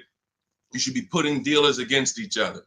So all I do is make sure that you know what you need to do. We don't hold back. There's no fluff here. We get down and dirty. And but I do want you to lock in. If you have a notepad, you're going to want to take notes. You're going to want to watch this recording, because we're going to be going over some stuff you've never heard before. Pretty much everything we talk about here is stuff you've never heard, you've never done, and that's okay. That's why we represent unlearn, relearn. All right, we got to unlearn the old way Everything on the show is sponsored by my new digital book, Cars from Home. Thank God it's 5-star rated. Thanks to everyone who's reviewed it. You can get your copy for 75% off in my TikTok bio, in my Instagram bio, in the YouTube comments, or in the Facebook comments over the next 30 minutes. You got 30 minutes to get 75% off, and that book will be in your inbox in 5 minutes. You'll have everything we're going to talk about on the stream and more. All right, so let's get started with the first question. What's a good mileage on a decent first car? Well, you want to look at mileage per year.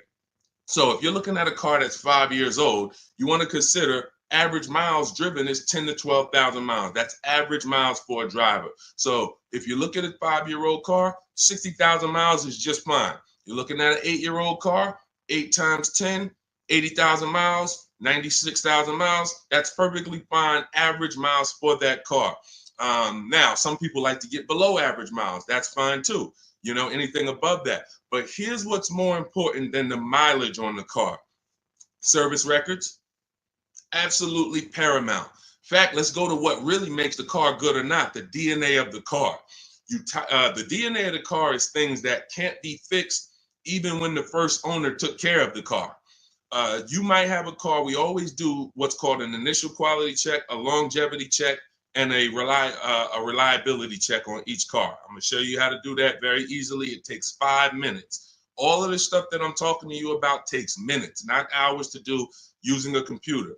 So when you said the DNA of a car, that's something that can't be controlled because they made it that way. So if you look at a car and it has bad electric issues, that's in the DNA of the car. Doesn't matter if it was taken care of, doesn't matter if they serviced it. It's built in. Some cars, when you do your longevity check, let's say you're looking at a 2018 Nissan Sentra. You type into Google 2018 Nissan Sentra longevity. You're going to see, hey, some of these vehicles have electrical transmission problems at 80,000 miles, 90,000 miles. It's in the DNA of the car. Doesn't matter if you got a good one. Doesn't matter if you got a bad one. Chances are you're going to deal with these issues. So what we do, any car you are looking at, a used car, I want you to type in the year, the exact year of that car, and then type in reliability. That's going to tell you what they said about the car the first 3 years. You skim the articles. You don't need to read. All you're literally doing is skimming that first page. If you see this car has less than normal reliability, less than average reliability, you want to look for red flags. Then, once it passes the reliability check, then you type in 2018 Nissan Sentra longevity. Skim the articles. You'll see things about the engine. You'll see, okay, these engines last 200,000 miles.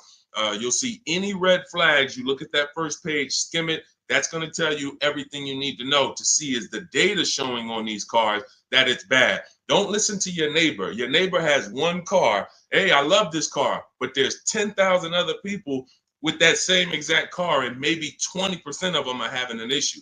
So go where the data is, type in that search. It's very easy to do. That's in step 4 of my book, which is called Shopping, Not Buying. All of that is we do a 7-step process, and we do not buy any car or lease any car without checking the DNA of the car, which is the data. That's more important than the mileage on a used car. Great question. Let's go. Keep typing your questions. We'll get the next one. All right, we'll get the next question. All right, let's go. Is it better to say I have a trade-in or not? Great question. We don't use the word trade-in. That's actually a curse word here, because I'm going to tell you this. If you had this phone, will you get more money? I want everybody to lock in. Stay close to your keyboards. We're going to go through as many questions as possible. If I had this phone and I wanted to sell it online, would I get more money selling it online, or would I get more money trading it in for another phone? Type into the comments. Would I get more money for this phone selling it on the open market or trading it? Sell or trade? Thank you. Sell. Okay, shout out to the people that are locked in. So that's a good indicator of why trading does not get you the most money. Trading is a convenience thing. Now, we used to have to sell our cars privately if we wanted to get more money. Used to have to list them on Facebook Marketplace, have a bunch of people come by your house.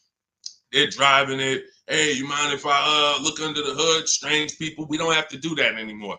Why? Because there's big companies that cut cash checks for our cars, and it's easy to find them. I'm going to give you the 6. CarMax, Driveway, Carvana, Kelly's Blue Book Instant Cash Offer links you to a local dealership to get a cash offer. Auto Nation links you to a local dealership to get a cash offer. Car Gurus link you to a local dealership for a cash offer. This takes 20 minutes. This is step 2 in my book. I call it the equity assessment.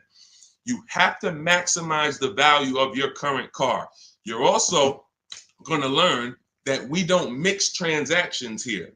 What does that mean? Whenever you do a trade-in, you're doing 2 transactions with one dealer. What does that mean? Every time you buy a car from a dealer, that's 1 transaction you did with that dealer.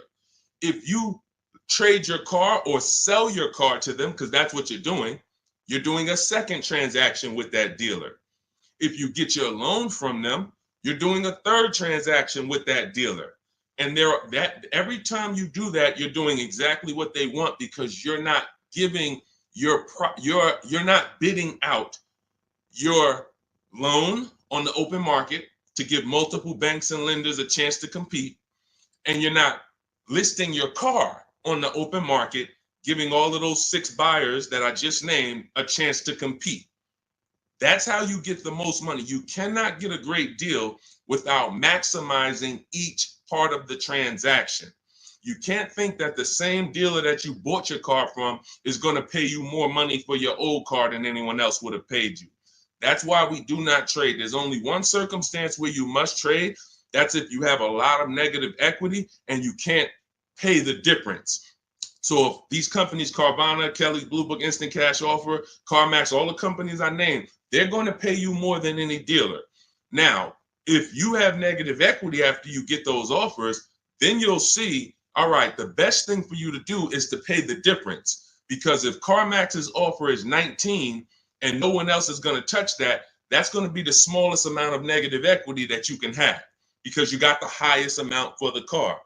If you go and trade that in, that dealership might only give you 17, which means whatever negative equity you had over here selling the CarMax, 2,000, 3,000, 5,000, it's going to be more because you're getting less for the car. So but if you can't pay the difference, cover the difference of the negative equity, then do a clean transaction. That's what I recommend. But some people don't have the cash to do that. Then you must trade, which means you go and whatever dealership wins your business, they're going to have to be the ones to trade, because you need them to bring that negative equity over to the new deal. That's why you must stay out of negative equity. You must learn the reasons for negative equity. You must understand what causes negative equity, and then you must stop it. Because some of you, every single transaction you do, you have negative equity. There's a reason for that. You don't understand leasing. That is your problem. That's another question we'll go into, but that is the problem. I've been doing this 14 years, working in car dealerships. I've been educating people like you online since 2021. We got thousands of students, 10,000 books. So we do this. Negative equity is caused by either a short-term emergency where you switch your cars. Hey, I needed a bigger car. I thought I was going to keep this car forever, 8, 9, 10 years. But, my wife just had triplets. We needed a bigger car. We got to switch it. That's fine if you're going to pay off the car and keep it long-term. But if you're just switching cars, hey, I get a loan, 5-6 year loan, switch the car in 2 years, 3 years, roll the negative equity over. You keep doing that. The reason is you don't understand leasing, and you're in a financial structure that is going to penalize you for these short-term trades, and when you should be learning about getting below market leases. And we talk about that a lot on the stream. So great question. We do not trade. All of this is in my new digital book, Cars from Home, 7 Steps to Saving Time, Money, and Avoiding Dealerships. You can get a copy for 75% off as part of our launch offer in my TikTok bio, in my Instagram bio, in the YouTube comment section, or in the Facebook comment section. But it's only for 30 minutes. Once the 30-minute timer goes to zero, it's $97. And it's worth every penny at $97, but $24 is better. So go there, get your book, come back to the show. All right, see you in a sec. Go ahead, Dolan. Next question. $10,000 upsell. And you know what? Listen, this person grab this question, Dolan, for the next question. She said, I bought a vehicle during the pandemic, $10,000 upsell. I want to tell her about Bonita, but that'll be the next question. Let's get to C. Robinson on Instagram. We're in the midst of trying to lease a car. It's exhausting. Well, you're doing it the way they want you to do it. You're in there begging for discounts. You're in there walking into dealers, hoping you can get a good price. And what you don't understand is that 80% of dealers are overpriced. There's nothing you can do about that. Picture 10 dealerships on a block. 10 dealerships, they're all Nissan dealerships on a block. 8 of them are not going below a certain number. Doesn't matter how much you negotiate, yo, I'm not doing any better than this. And when they look at you and say, hey, Mr. Robinson, this is my best price, they're not lying. That's their best price. That's not their competition's best price. Their competition's best price is totally different. And what you have to learn is when you're looking at car dealerships, it's not like the Apple store. The Apple store, I go get an iPhone here, I could be in Southern California, it's going to be the same price. I can go up to Canada, it's going to be the same price in most cases.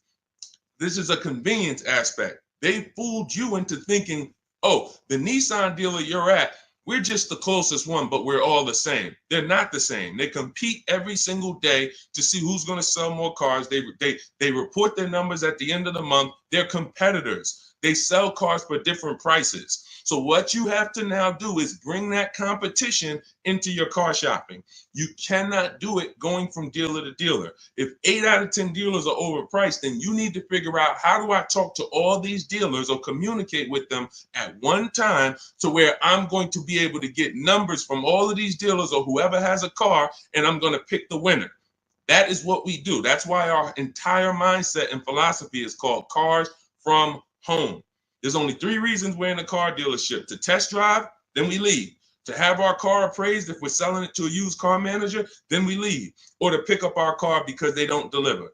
That's the only 3 reasons. We are not there to talk numbers. We're not there to find out what's the specials of the day. We do all of that from home, online. You have the internet at your disposal. You wouldn't walk into a store to buy a $2,000 TV. Nobody would. No one who wants to get a good price on the TV. You'd be at home looking at all the TVs online and then saying, okay, boom, that's the best one. And you can make that decision in minutes because you have the internet at your disposal. It's the same way with cars. We have the online shopping system that allows you to get 5 offers because you must get 5 offers. I just told you 80% of dealers are overpriced. So that means 4 out of 5 dealers are overpriced. When you walk into Nissan and say, hey, there, can I get a quote on a lease? And they give you $799 a month, you leave saying, man, Nissan's expensive. No, Nissan of Bergen County is expensive. Nissan of Bay Ridge is expensive. You need to understand that that is one dealership. And when you grasp that, you won't be going into dealerships to get prices anymore. You'll be sitting at home like we do, getting prices online so that you can see. When you go to my book page, you'll see dozens of people. We share all. I've helped so many people learn this. I'm so fortunate because once I saw that they were able to do this, it just made me say, let me keep sharing their stories. See, anyone knows, okay, Deshone, you've been selling cars 14 years. You've been doing this since 2006. Obviously, you can get great deals. That's why all I do is share what my people who learn from me get, their deals, because they're all that matters. So you want to get 5 offers, Mr. Robinson. It doesn't matter if you're going to call and do it. Talk to sales managers. If I was calling, I would be calling and talk to salesmen. Now, who does not like talking to car dealerships? Type me in the comments. Stay close to your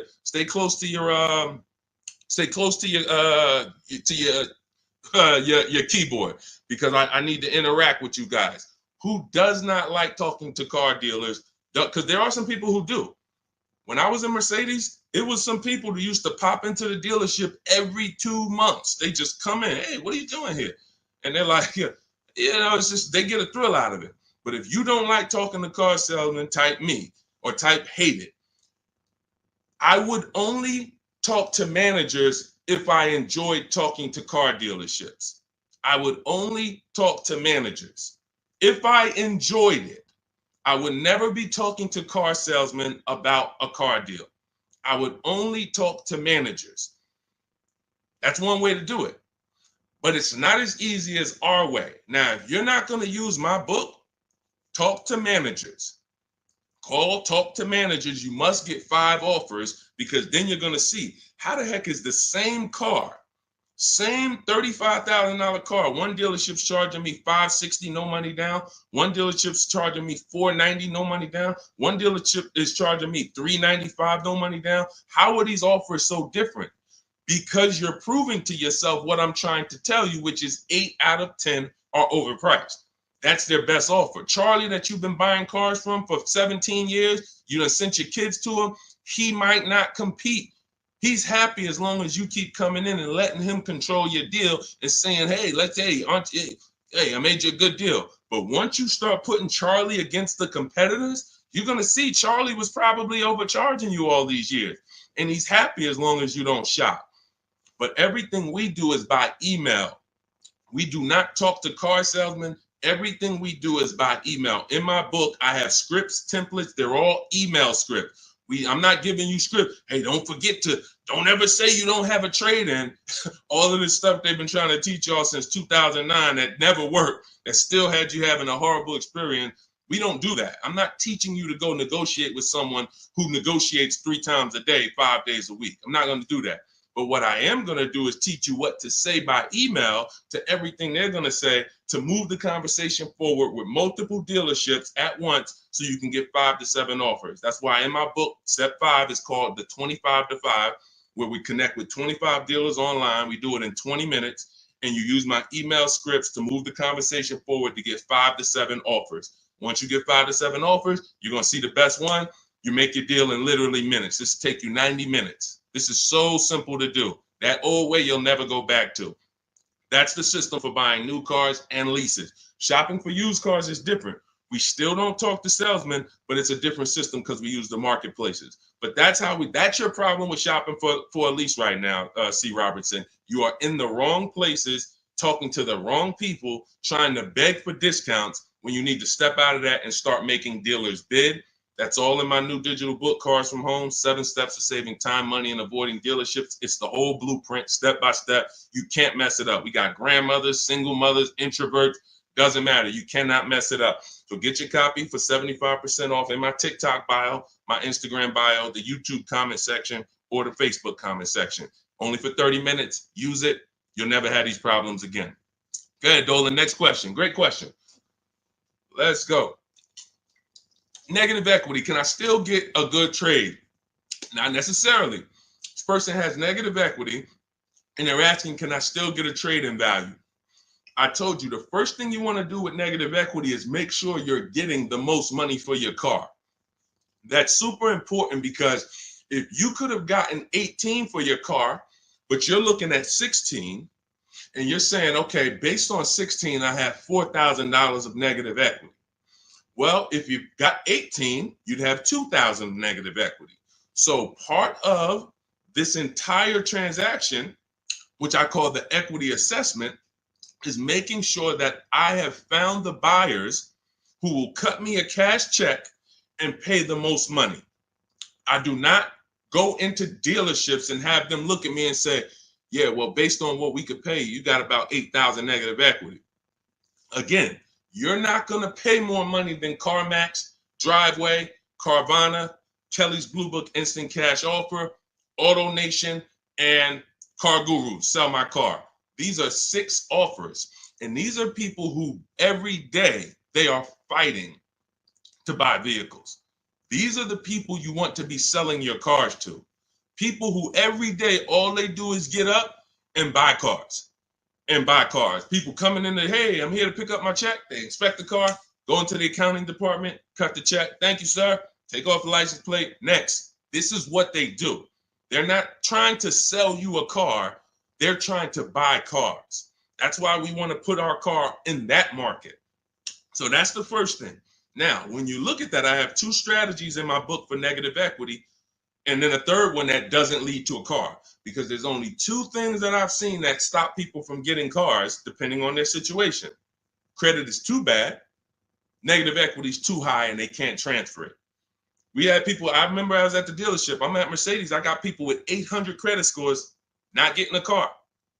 They could afford it, can't transfer it. The bank's not going to approve it. They got 10,000 in negative equity. They're trying to roll it over to a $40,000 car, and they're trying to do no money down. So they want to finance the tax. They want to roll in the tax, the fees, and the negative equity. Bank's not doing it. That is how you could not get a car with negative equity. But there's 2 situations where you can. First one is if you can pay that difference.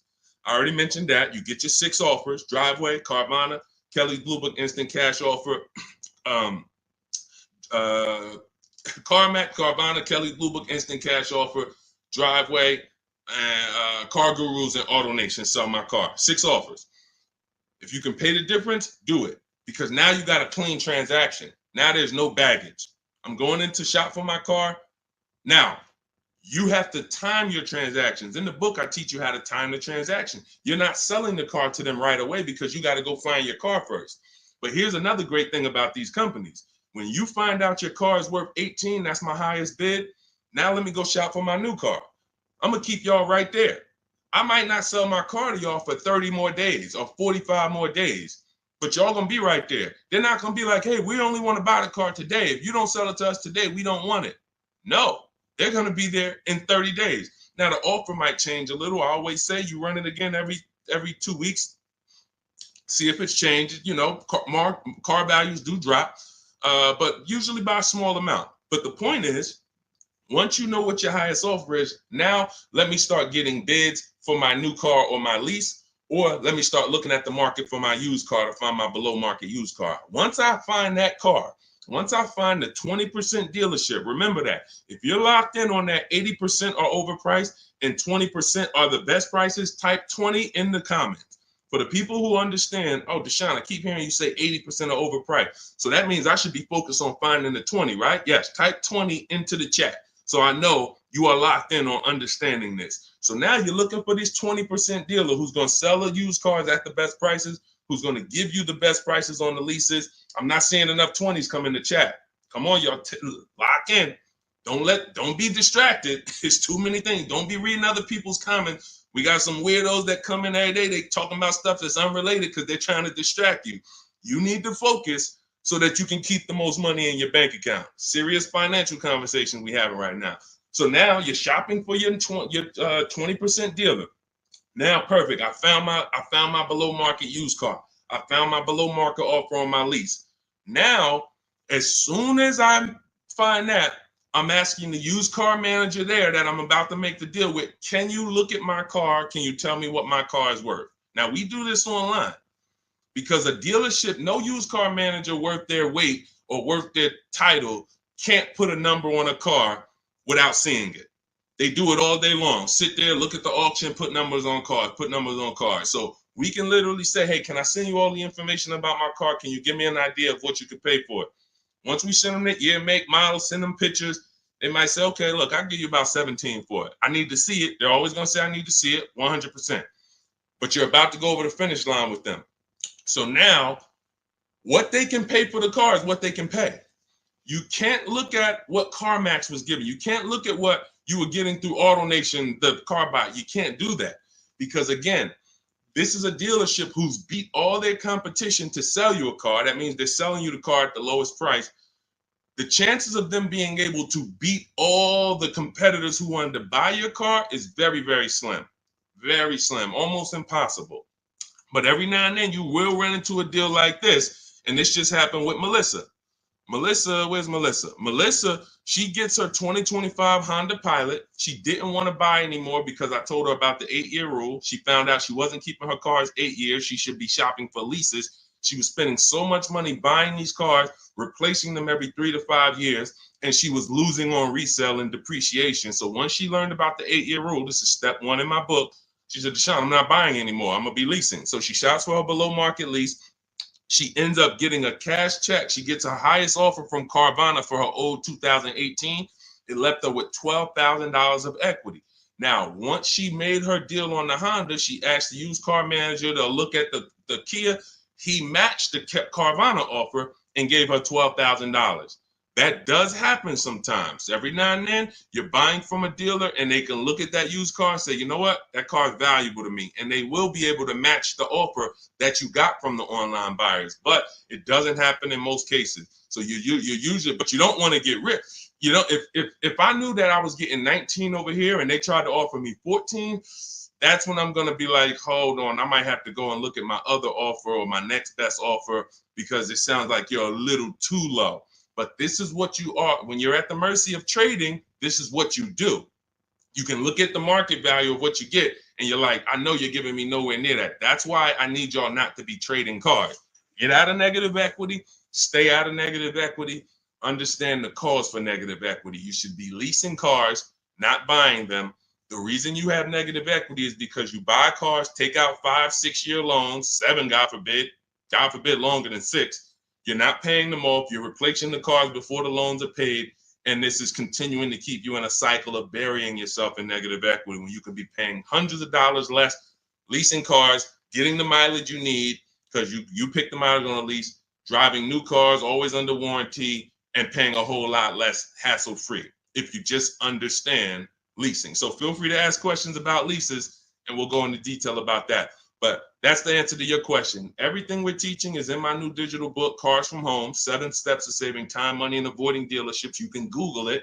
You want to jump off and go Google that book. It's 5-star rated. Thank you to everybody who's reviewed it, rated it on Goodreads. Part of our welcome offer, you get your copy for 75% off. You won't pay the normal $97 price. It'll be in your inbox in 5 minutes. You'll have everything I teach for below market deals on leases, purchases, new cars, used car, high mileage drivers, understanding leasing, everything in minutes. In my TikTok bio for 30 minutes, Instagram bio, the YouTube comment section, or the Facebook comment section. Get there before 30 minutes is up, because after that, the price goes back up to $97. That's our welcome offer. Go ahead, Dolan. Next question. Shout out to the sharers and shout out to the people running the likes up on TikTok. Y'all know it's a couple people on here that know. I can see the likes just going up. Y'all keep tapping the screen and y'all see those likes run up. We appreciate you. I can't share this. We can't get this message out without you. The people who take the time to share. I see you. Hello from Jennifer. She said just shared the live.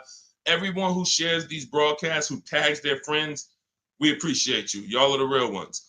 All right, let's go. Steve Chase. The 5.3, 6.0, 6.2 GM motors with variable valve timing are throwing lifters like crazy. Beware. Okay, well, listen, that's what we would check in our reliability and our longevity checks. See, so he's talking about the engines on these vehicles and the variable valve timing engines.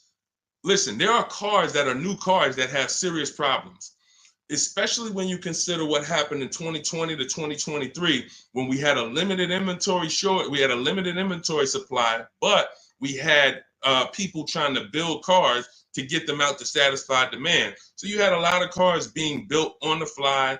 But here's the thing. Step 4 of my process, which is shopping, not buying, we're doing a longevity check, a reliability check, and an initial quality check. Any vehicle you're doing, if you're leasing or buying a new car, you need to understand these 3 terms. Initial quality is, what is the data saying about the car the first 3 months? What are the owners saying? Is the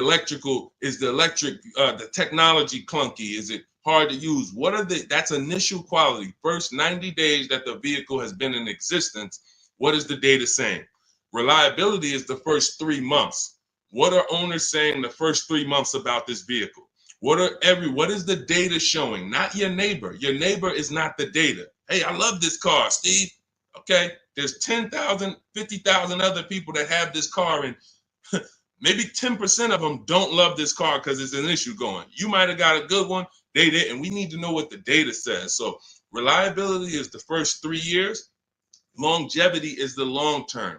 What are the reports saying about the engines, the transmissions? So how do we check this?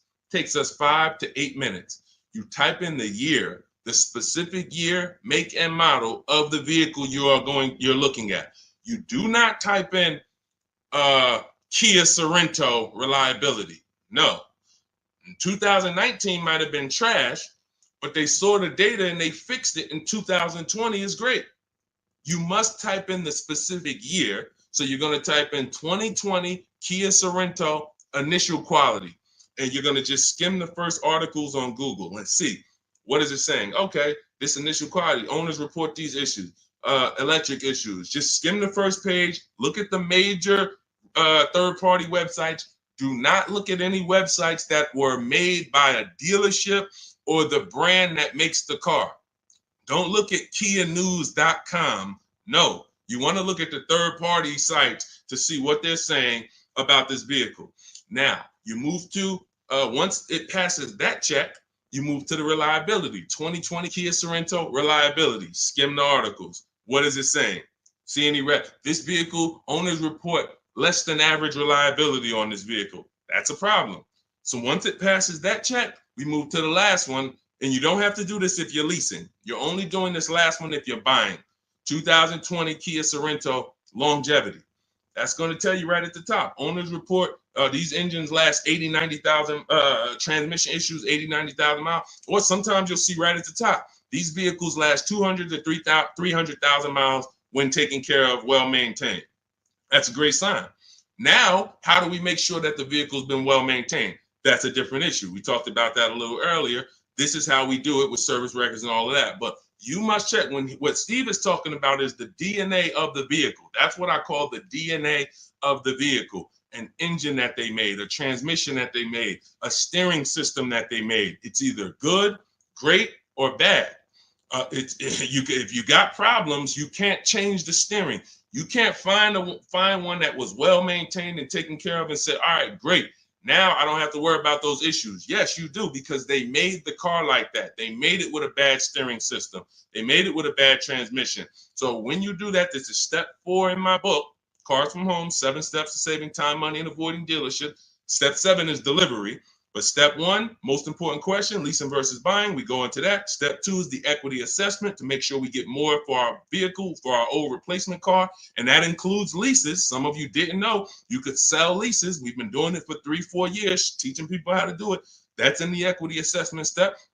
Step 3, we structure our deal. Step 4 is called shopping, not buying. Step 5 is multiple offers and multiple options. We're in the market. Step 6 is paperwork and protection. Step 7 is delivery. So step 4 is where we make sure we're not getting bad cars with bad engines, Steve. So the warnings is not there. If people are going to do what I just said, they're not going to be a victim of what you just said. If they're not, yeah, they'll end up with a car that's in the shop every 6 months. And that was an easily avoidable problem. So you can get your copy of my digital book in my TikTok bio, my Instagram bio, Facebook comments, or the YouTube comments for 30 minutes only. You get 75% off as part of our welcome offer. Go download your book. It'll be in your inbox. Make sure as soon as you get your book, you screenshot the thank you page. Right on the thank you page, it says click below to open your book. And I'm sending you another copy by email. But every now and then you type your email in wrong. You don't, and we can't send an email to a wrong email. So make sure you screenshot, get my support team's email. Just in case you type your email wrong, we can make sure you get your book. All right. Great concern, Steve. That's how we address it. Yeah, Dolan, pull the next question in. All right, great questions today. I'm loving these questions. What's going on, Duchess of Kings? I probably butchered that. Forgive me. Should I sell Hyundai Sonata that is highly stolen vehicle? I'm not understanding that question. Should you sell the Hyundai Sonata, which is a highly stolen vehicle? You're gonna have to, try to clarify that question. Now, Dolan, there was a question on TikTok I mentioned earlier about somebody who said they bought a car during the pandemic, a $10,000 upsell. It's from Hey, it's Elmo. Okay, perfect. Hey, it's Elmo says, I bought a car during the pandemic, $10,000 upsell. This is the sad part about what happened during the pandemic. They made you think that everyone was selling cars at those prices. And that's where I birthed the system that I teach about making dealers bid so that you can see that 80% of the dealers, even back then, were overpriced. I had friends in the car business, still do that, with managers that I was calling during those times. And we were talking about what dealers were doing. And it was like, some of them were disgusted with it. Very, very few of them were moving like that. They were selling at list price. Very few were giving discounts, but no one was charging $5,000, $10,000 over sticker. So I knew that.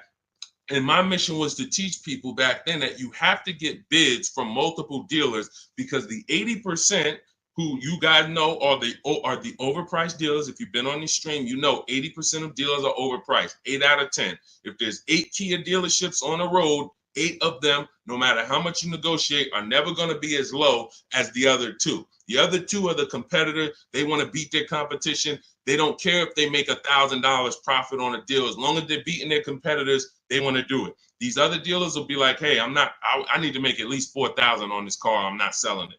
That's what you're dealing with. And they're not giving you the rebate. So all of this stuff happened during the pandemic because people didn't know how to shop. So one of the most popular vehicles during the pandemic was this vehicle I'm showing on YouTube, Facebook, and Instagram. It's the Kia Telluride. And Benita, you can look at the year. This was 2022. We were still seeing people pay $5,000 and $10,000 over sticker for these Kia Tellurides. Benita comes in, she gets bids, and she ends up with a lease at $600 a month, $600 down. She gave them $600. She drove off. There were people, and if anybody is willing to say me and tell your story about the Kia Telluride, there are people that were paying $800, $900 a month for this exact same vehicle. They were leasing them and buying them for $5,000 and $10,000 over sticker. She ends up, I don't know if she got a discount, but she probably did because you couldn't get to a $600 payment on a Kia Telluride back then without a discount. So what does that tell you? It's always going to be deals. It depends on how you shop. Somebody came to me in the gym. First thing he said to me was, man, when is the car market going to get better? We have been getting deals since 2019. There's never been a point in time in my life where I couldn't get a below market deal. So what you got to understand about the car market is it's three prices, always three prices for every car. Every time you buy a car, you need to lock in. There's three prices that could be paid. Market value, that's what most people are paying. Above market value, that's what some people are paying because they have no idea how to shop. They're easily manipulated. Dealers know how to make them pay more and have them think they won. Happens all the time. And then below market value. Below market value is reserved for the savvy people with strategies. You don't get a below market price by accident. You don't get a below market price by negotiating. Because if you're negotiating with an 80% dealer and you think, oh man, I talked him down to the bottom, he wouldn't even do no less than what he was going to let me walk out. That does not mean that was the lowest price in the market. The way you get the lowest price in the market is through bidding. It's through getting 5 offers from 5 separate dealers to get your prices. Look at somebody like Teddy. Teddy gets a BMW because people say, well, does this work for exotic cars or luxury cars? This works for every car because the bidding system works for everything. Amazon, that's how we buy everything in life. If you really think about it, bidding is how we buy everything in life except cars. Think about that. Everything in life we do, when we're buying cars, when we're buying TVs, when we're buying, just anything. Most of the websites we're on, it's teaching us a bidding system. We're looking at so many options, so many offers, and then we choose the best one. When it comes to this, Teddy's highest offer on his $73,000 BMW, you can see the price here. His highest offer was $1,123 a month. He ends up getting it for $856 a month. $856 to $1,123. 80% of dealers, look, his local dealer, read the comment in the middle. My local dealer, the one that's closest, the one he's probably been, every time he wanted to see the car, he walked in, see them. Oh, hey, Teddy, when you're ready, man, we're going to take care of you. His local dealer comes back at $937. So he's sitting at home. And look, he said, thank you, Deshone, for the wisdom and advice. This program works. I even got them they covered his last 2 lease payments. He had to drive an hour and a half to pick it up. That's when you know you did it right. When you got to drive an hour and a half to save $5,000, that's when you know you did it right. Because a lot of times those dealers who are far from you, when they see a zip code come in on their website, man, this person is nowhere near us. They look at it as an opportunity to take a deal from their competition. And they love doing that. They love being able to say, all right, I would rather have our license plate frame in their city so that they know we got that deal. But the ones closest to you, sometimes they feel like they own you. Come on, Mo, you know, how many cars have I sold you? Remember, your father used to buy cars from me. They don't want you to shop. So when you understand that you are going to overpay by not shopping, it's a guarantee because that is how the car business makes their billions. I always say that's how the banks make their billion. We didn't get into the banks yet. We didn't get into making banks bid. The banks make their billions the same way. They don't want you shopping other banks. They want you locked in. Here, get a pre-approval. Lock you in. You got 30 days to find a car. Then you got to come back and get another pre-approval. Everyone wants to lock you in. They don't want you using the internet to get better deals, sitting at home, making all these banks bid, all these companies bid. And that's the reason why you can pay $10,000 upsell and think that was the best deal you could have gotten. I remember when the Bronco came out, the new Bronco came out right about that time, and everyone wanted the Bronco. There was $10,000 over sticker and more. G-Wagon, same thing, $25,000, $50,000 over sticker. If you knew how to shop, you could find a dealer that wasn't paying, that wasn't charging that. Which means if you found a dealer, if you were about to sign a deal for $15,000 over sticker, $15,000, because you're thinking, oh, they're telling me this is it, it's no cars out here. And then you find a way through strategy, through shopping, and you find a deal at sticker, you just saved, you just avoided a $15,000 mistake. Because if it was the only way, then it's not a mistake. If everyone paid those prices, it wasn't a mistake. This was just what everyone was paying. I needed a car, I had to pay it. But when you find a car that didn't have the markup and you get it, you understand. So let this be a lesson. I'm the bad news first person. I can't change that. Some of you, you know that. You've been on with me long enough, you've been following me, or you've been on the stream. I always admit that. I'm the bad news first person. Most times you come into my stream, it's not going to be good news. You're going to hear about mistakes you make. I used to do a class where I just broke down 23 mistakes I see most people making that's costing them thousands. But I don't leave you there. I give you the new way. If I left you there, then it would be like, dang, this is terrible. No, I gotta tell you the mistakes and how much it's cost you not knowing how to shop, how much dealers have made on you to get you to say, oh, let me do something different so that they don't keep making this money on me that I didn't have to give them. So all of this, the bidding strategies, everything I teach is in my new digital book, Cars from Home, 7 Steps to Saving Time, Money, and Avoiding Dealerships. It's 5-star rated. You can Google it. You'll never have to worry about upsell. I don't have one person that I know that have reported a deal to me. And, I can share these people all day long. You guys know all I do is share people. Eddie, Kimberly, Charles, Sean, huge discount, $20,000 discount. Kimberly, $20,000 discount on her Maserati. Charles, ridiculous deal on her Palisade. Pierre, on his pre-owned Mazda, he gets 20% off the original MSRP on his pre-owned. It was only 1 year old at the time. Zafrina gets a 0.88% lease, $579, $66,000 vehicle. Tiffany, use my book, $44,000 Mazda, ends up getting $6,500 discount from home. All of these people are making these deals from home. Teddy, we already talked about. Look, Jared, use the scripts. Lowest offer $565 a month to $520 a month. 2024 Volkswagen, no money down. No one who has learned from me has ever paid over sticker. We don't really even accept sticker price. We find the dealers who want to beat their competition, and in most cases, dealers are going to, let me show you the biggest discount I've ever seen. I've never even gotten, and now this is a specific car. Every car is different. The bottom market value of every car is different. But Milligan, she got the biggest discount I've ever seen on any car. Hold on. Milligan, a couple days ago, she got a Mercedes. She got a 2024 Mercedes EQE. It was a $79,000 vehicle. You can see it if you zoom in. Her adjusted price was $51,300. From $79,000 to $51,000. Some of you know someone who has this vehicle. If you didn't get, this is how feeling for the bottom is a losing strategy. You might have thought you did good. Sean, I got that same vehicle. I got the EQE. I got $10,000 off. I thought I won. Milligan got $27,000 off. Let that sink in.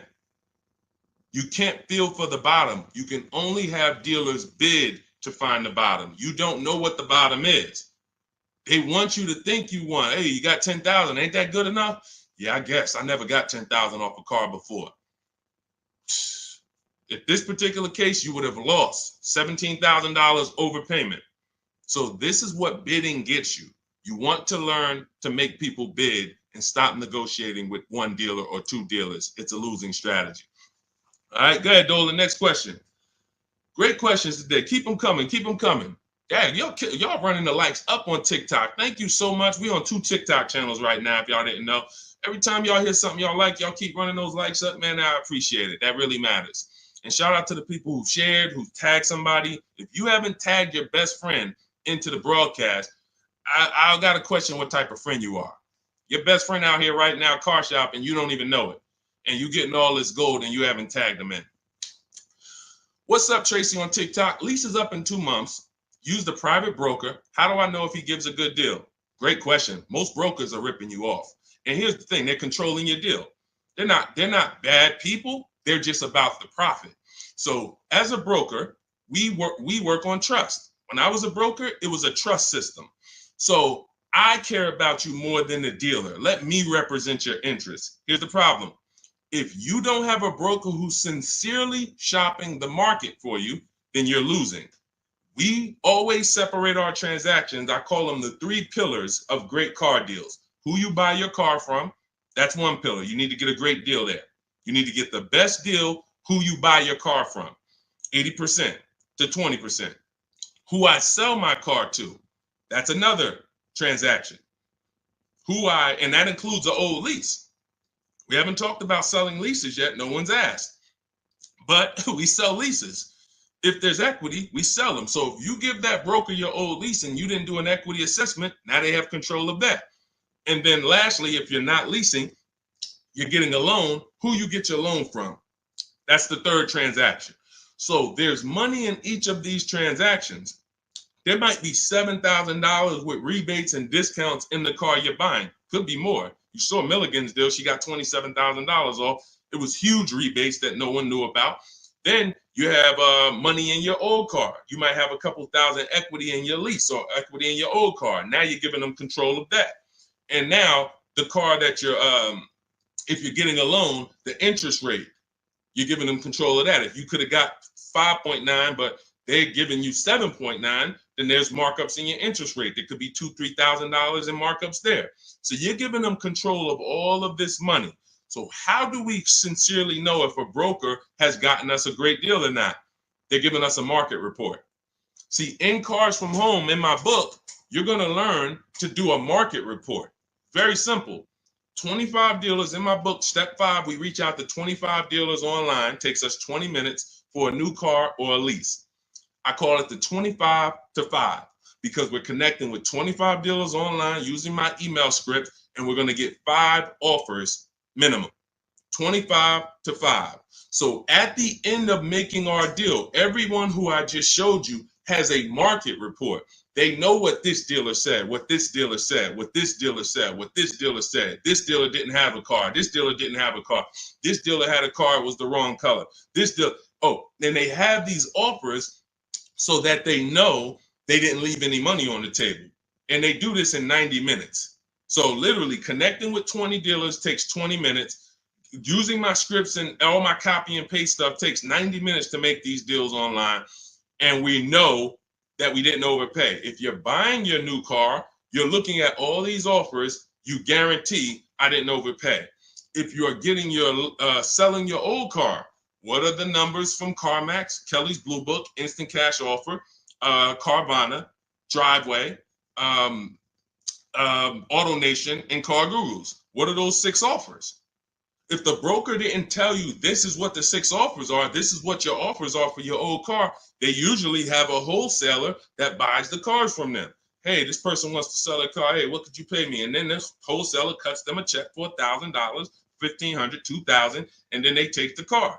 They're using their network. They're not taking you to the market. That's the problem with brokers. When I was brokering, I had a network, but it was always trying to expand. But here's the thing, every dealer doesn't work with brokers. Every dealer won't pay a broker. So you might think, well, I paid them $500 or $1,000. They want to also get paid from the dealer. The dealer cuts it. That's why most brokers make deals with the same dealers, because those are the dealers who do business with brokers. They'll cut them $1,000 check, $2,000 check. If you bring them a heavy customer who gets a G-Wagon, they'll cut them a $4,000 check. If that's not in their network, they're not going to shop you to those people. So you're giving control of people, you're giving control of thousands of dollars of your money to someone who's going to control it on a process that you could do in 90 minutes once you learn my strategies. It's no point in you could be a broker. Anybody who uses my strategies could literally go to people in their town and say, hey, man, I'm a master at this. Pay me $500, I'll shop for you. This is how I would broker. I would be getting reports. If I was shopping for a used car, using my strategies in my book, the multiple marketplace strategy, you're able to see the low side of the market. I teach you how to assess what are the low side, what's the high side. I teach you how to narrow it down to your top 3 to 5 choices. I teach you how to get the new car price so you know what the real discount is and what the real equipment is. You could give that to a customer. They'll be like, no one's ever done this for me. That was worth every bit of the $500 I paid you, $700 I paid you. But if a broker is not doing that and giving you a transparent spreadsheet of offers, then they just controlled your deal, sold it to their network, and collected the biggest check for you, for themselves.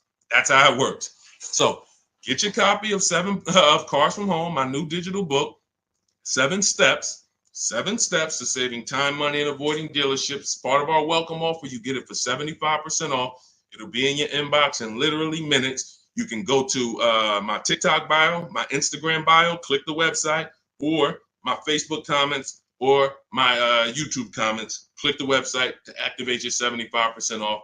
Get your book. You'll have all my strategies for below market leases, paying less than everyone for new cars, used cars, how to get quality cars, high mileage drivers. We got a lot of questions that haven't been asked today. High mileage, selling leases, all of this stuff we haven't talked about. That's all in there step by step to make sure you pay less than everyone else and you do it from home without having to negotiate or beg or have down payments or any of the stuff that they want you to think you need. But after you get your book, make sure you screenshot the thank you page because it has my support email on there as my team. In case you type your email wrong, we'll make sure you get your book. We can't send the book to a wrong email. Also, as soon as you get your book, you'll see a link below. It says click below to open your book because you might want to just open it and save it right there to your computer and then come back to the stream. But go get your book. It's part of our welcome offer, but it's only for 30 minutes. Once the 30-minute timer is up, price of the book goes back up to $97. And some of you knowing what you know, knowing what we've covered in this stream so far, you understand the book is worth every bit of $97. It's worth more than that. That's a book that I could actually sell for $297. And the people who get it would be like, this book was worth every bit of the $297. So even if you miss the 30-minute timer and it's $97, it's worth every penny. But you need to get your book if you don't want to bother remembering this or whatever. It's my whole blueprint. And Google it. Google it if you want to hear from your peers about how great the book is. Thank you to everyone who's reviewed it, everyone who rated it. It really matters. All right. Goody from TikTok. Does your book explain how to find out if dealership has rebates? So a dealership doesn't have rebates. The manufacturer has rebates. See, they make you think we have a military deal. We have rebates. No, it goes to the region because the manufacturer has to keep the dealerships competitive. So he can't give one Jeep dealer $2,000 rebate without giving it to the other Jeep dealers. It doesn't come from the dealership. It comes from the manufacturer. This is a clue for you to understand that one dealer can't do something another dealer can't do. If one dealer who earned your business, when you use this bidding system and you start getting at least 5 offers for cars, beats everyone else, you'll see, wow, they're taking off $10,000. These other dealers wouldn't take off no more than $5,000. What, did they have better programs? No, they didn't. They just were comfortable selling and competing against their competitors to beat them, and they gave you all the rebates and everything they had to make a deal with you. These other dealers wanted to make $5,000 on you, $7,000 on you. They weren't going to go below that. So when they said, hey, Goody, that's our best offer, they weren't lying. That's their best offer, but it wasn't their competitor's best offer. So the only way you are going to get the rebates is for you to understand you cannot ask for them and get the truth and know the truth. You have to get bids to reveal the truth. You could have a $5,000 rebate on a vehicle. Dealer might come to you as you walk in because you're negotiating and that's what they like. And then you say, hey, give me your best price. And they say, okay, well, I'll give you this. And by the way, we got a $2,000 rebate I threw in there for you. Oh, that's great. Now you think you're doing good. They just told me about a $2,000 rebate I didn't even know they had. You go to another dealer, they tell you it's a $3,000 rebate. But once you get bids and you're looking at 5 to 7 offers, you see, wow, it's actually a $5,000 rebate. You have to reveal that.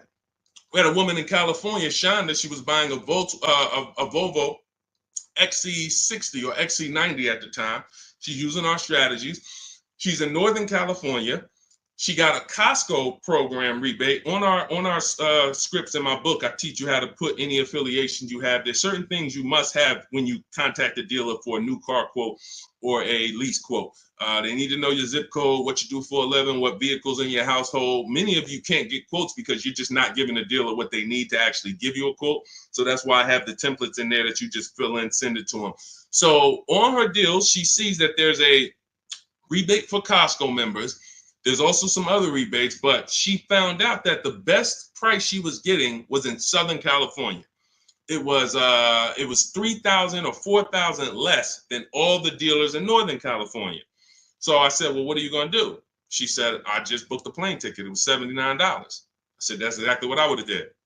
I'm flying to Southern California to save almost $4,000. Cost me $100 for a plane ticket, and I'll drive back up to Northern California in my new vehicle. See, you must reveal the rebates. Dealers will tell you there's 5,000, there's 8,000, but if you're dealing with an 80% dealer, and all of you who've been on the stream, you know the 80% of dealers are overpriced. We've already talked about the 80 and 20. Out of 10 Volvo dealerships, 8 of them are going to be overpriced. No matter how much you negotiate, you can't win. You're never going to get a below market price from the 80%. But the 20% are going to reveal what the true rebates are. They're going to reveal what they have to work with. They're going to, if they have $5,000 of negotiating room and they're trying to beat their competition, they're going to give you like $4,000 of that plus the rebates. They don't care if they're only making $1,000 on the deal because they want to sell the car and beat their competition. The other dealers, the 80%, they're not there. We're not making less than $5,000. We're not doing the deal.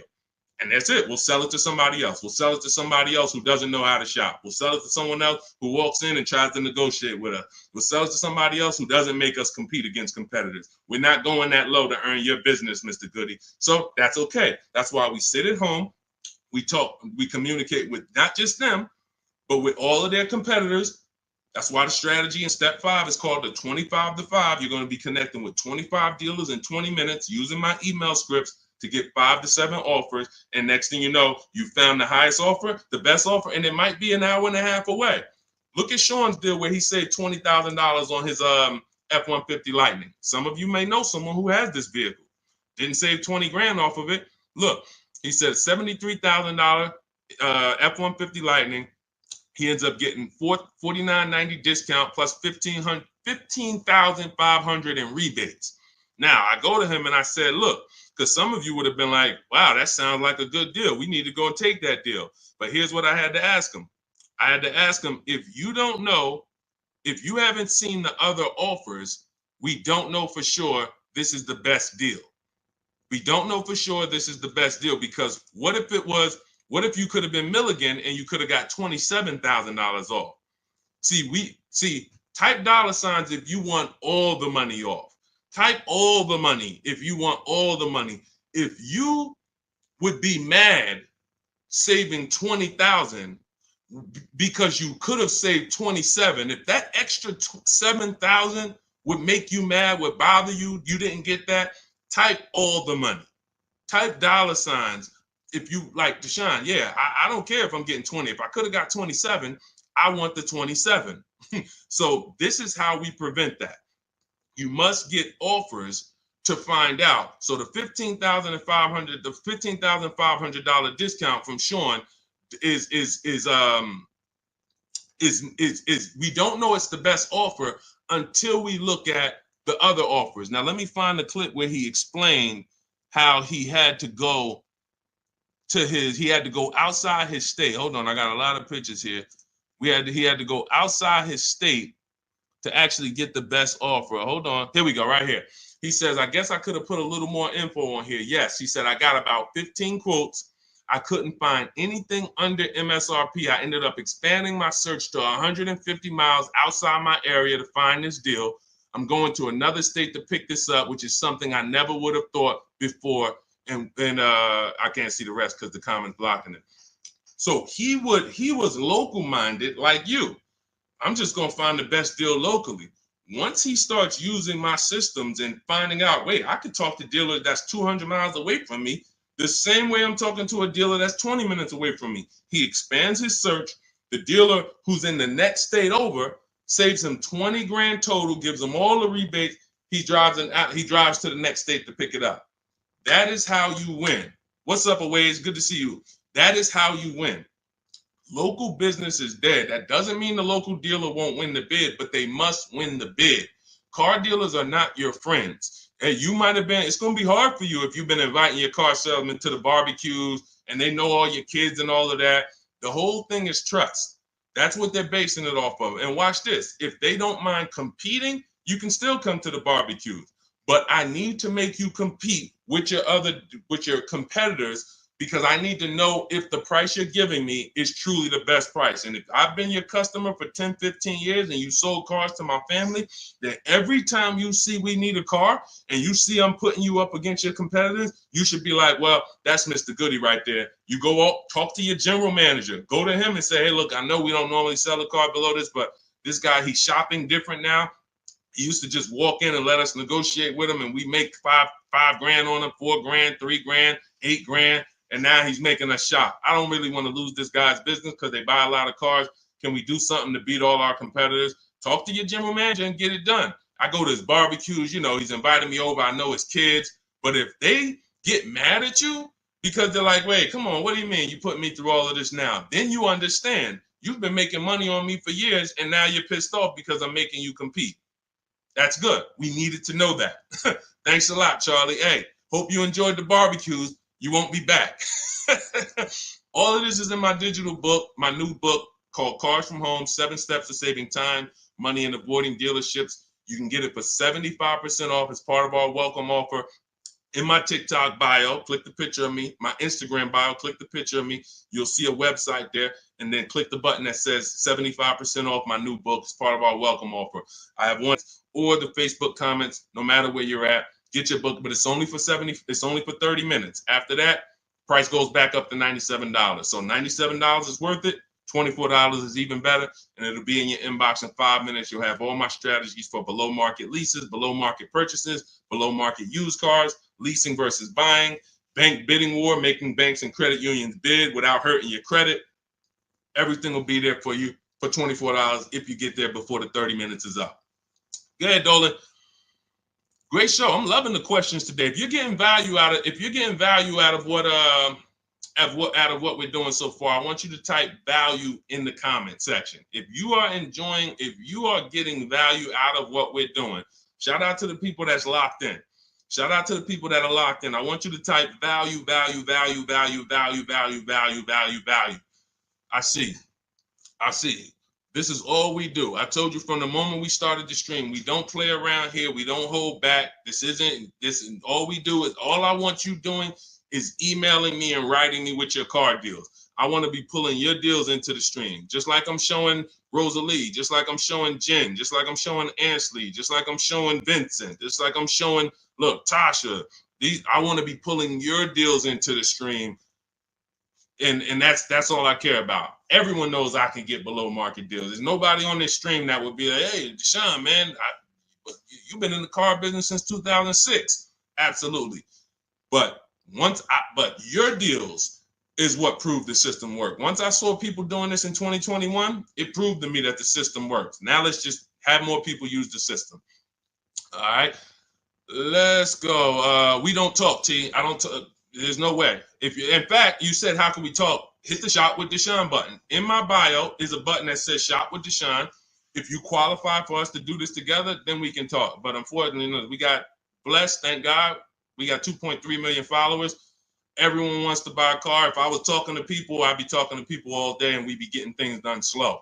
Like we're about hundreds of people working together. Like I'm not about 20 people. Like it's 60 million people that buy cars. So what we hold ourselves accountable is, are we helping hundreds of people every month get below market car deals? Are we getting information out there that's going to help hundreds of people do it? So if you want to know about us working together and joining my group and working with me personally, hit the Shop with Deshone button and see if you qualify. All right, that's in my bio. That's in the comment section. You can go to shopwithdeshone.com. See if we qualify to work together, but that's the only people that I talk to. All right. Returning my lease and financing a 2025 RAV4. Will I get some money for the return of my vehicle? You need to do an equity assessment. So if you first thing you do is you're going to go to Kelly's Blue Book Instant Cash Offer. You're going to go to Auto Nation. You're going to go to Driveway. You're going to go to Car Guru, Sell My Car. You're going to go to CarMax. You're going to go to Carvana, and you're going to put all the information about your vehicle into those websites. And when they get to the part where they say is the vehicle owned, leased, or financed, you want to type owned. You just want to know what the raw value is without them knowing it's a lease or purchase. None of that. Just want to know what the value is. You're going to call your bank. You're not going to do this process takes 20 minutes, and we've had people make $3,000, $5,000, $10,000 doing the equity assessment. Don't be lazy with this. Call your bank, ask what your payoff is, and when you find out what your payoff is, compare it to the offers. And then you're going to ask, do I have a third-party restriction? The third-party restriction doesn't limit it doesn't limit your ability to sell. It limits who you can sell to. So if you are selling to a third party, that means you can sell to Carvana. You sell to CarMax. You don't want to buy your car and then resell it. We had a lot of people doing that during the pandemic. They were paying taxes and fees to buy, and they end up making little to no money. They literally were buying the car saying, oh, well, I could buy it for 20 and resell it to Carvana for 25. But when they bought it for 20, they had taxes, fees, and by the time they went to sell it, they only made $1,000. When we could have just bid that out to a used car manager, because again, the third party restriction doesn't limit your ability to sell. It limits who you can sell to. So in my book, in step 2, which is the equity assessment, I teach you how to do 3 different equity assessments depending on your situation. You're only going to do one, but there's 3 different types depending on your situation. One is a standard equity assessment. That means I own my vehicle or I finance it. So who didn't know that you can sell a car that you actually have a loan on? Type me. Some people thought, oh, I thought I had to wait for the title. You don't. You can sell a car you have a loan on. So that's the first equity assessment, own vehicles and finance vehicles. Second equity assessment is lease vehicles. Third equity assessment is leases with a third party restriction, and we bid it out to a used car manager. So these are the 3 ways we do an equity assessment to make sure we're not leaving any money on the table. And that's it. We've had people make thousands and thousands of dollars. And during the pandemic, it was even more because cars were worth $7,000 to $10,000 more than they were. So we had people making, I sold my Jeep Grand Cherokee lease. I made $9,000. I sold my mother's Mazda CX-5 lease back then, and she made $10,200. So that's all throughout my pages. I've helped people. People be like, yo, I made $7,000 using your strategies to sell leases. Yo, so we had plenty of people then. Now, values are normal again, but you do still have people that are making $2,000 and $4,000 depending on the resale value of your cars. This happens, and some of you low mileage people, you're like, Deshone, I signed up for 45,000 miles, but I only put 20,000 miles on it. Oh, you're going to sell the car, you're going to make money. So we're going to do that's the equity assessment. But here's what I'm also concerned about: you're going from a lease to a finance. You're not keeping your car 8 years. You should not be financing. You're going to pay a lot more. To lease a RAV4 might be $400, $500. To buy that same RAV4 with no money down is going to be probably $800. So you're going to put a whole bunch of money into this transaction to go into a purchase coming from a lease. Very rarely does that make financial sense because you have to have changed your lifestyle altogether. You have to go from, all right, instead of leasing and driving new cars for cents on the dollar, I'm going to go to a purchase. So here's what normally happens. You overpaid for your first lease. They charge you a ton of money on your first lease. You didn't realize that they were charging you a lot of money, and you think that's normal. You think, well, that's just what leases are. You're not doing these deals like Danielle, where you're driving $45,000 vehicle. She got a $44,000 Audi, and she's paying $550 a month. Or Greg, $56,000 Kia EV6, $527 a month, no money down. All of these are no money down deals. You can read the comments if you're on Facebook, if you're on YouTube, screenshot the comments. Look, Maserati, Kimberly's Maserati, $91,000 vehicle, first month's payment. Look, down payment, first month's payment only, $944 a month. That's a 1% lease. Look, Charles, Palisade lease, $48,000 vehicle, $597 a month, no money down. Look, Zafrina, $66,000 Jeep Grand Cherokee, $579 a month. You're not doing leases like this. They overcharged you for your lease. You overpaid for it. And now you're like, well, I might as well buy the car. I've had people say that on comments. Well, leasing, it costs the same amount to buy. Well, you just overpaid for your leases and you think that that's normal. So now you're comparing overpaying for leases to buying. And yeah, it might be a similar price. But you compare these deals, look, Zafrina's 0.88% lease, $65,000 vehicle, that would normally be $1,300 a month to finance, $1,200 a month if she went in there with no money down to finance that. So I'm big, besides the actual returning of the lease and that equity assessment, I'm more concerned about why you're switching from a lease to a finance. And it's usually because you overpaid for your lease and now they talked you into just buying a car because you didn't see any value in overpaying, because there's something I call the 1.5% rule that I created, which shows you when you've overpaid for a lease. You take the MSRP of the car and you just multiply it by 0.015. Your payment cannot be any more than that with no money down at 12,000 miles per year. So if I took my car, if I'm looking at a $50,000 car, the max I do multiply by 0.015. The highest my payment should be with no money down is $750. With no money, and that's the highest. That doesn't mean that's a great deal. I just showed you 1% leases, 1.2% leases, 0.88% leases, but this is where it caps out at.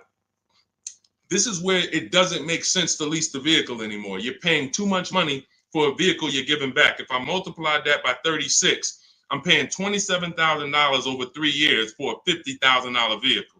There's no value in leasing that vehicle more than that. There's no value. I'd be better off buying it, but we don't do that. We just go pick another vehicle because that vehicle usually has a bad lease program. If you're shopping, if you just went into one dealer and you're dealing with an 80% dealer, then no, you probably just dealt with an 80% dealer.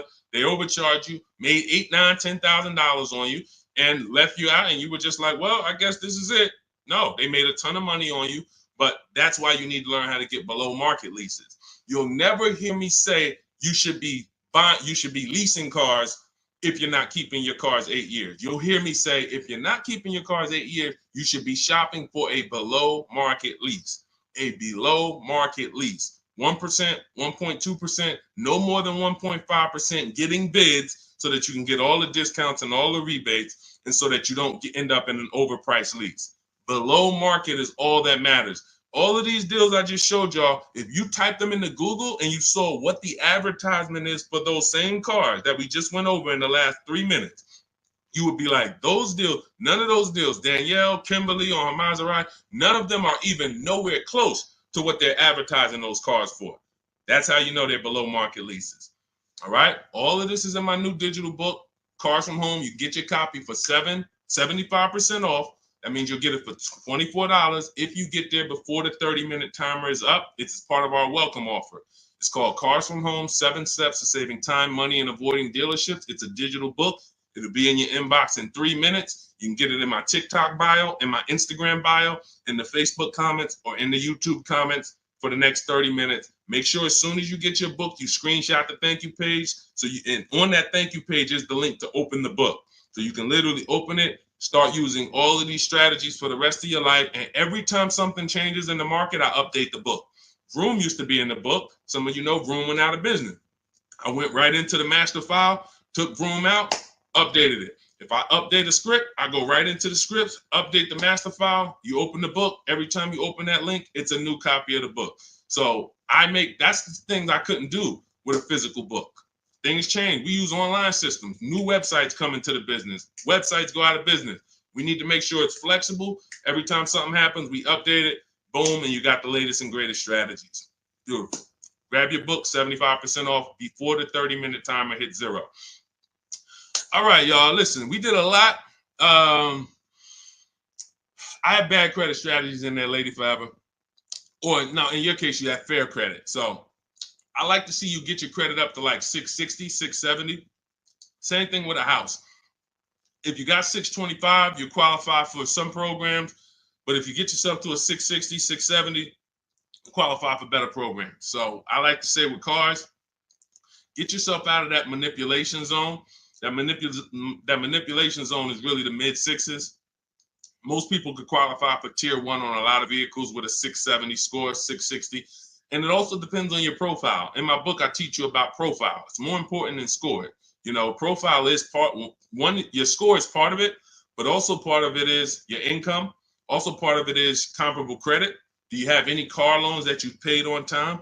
If you've paid your car loan on time for the last 2 years, It's much easier to get approved for the next car, because a lot of banks will look at you and see, all right, I see you had some trouble with the credit card, but you've never missed a car payment.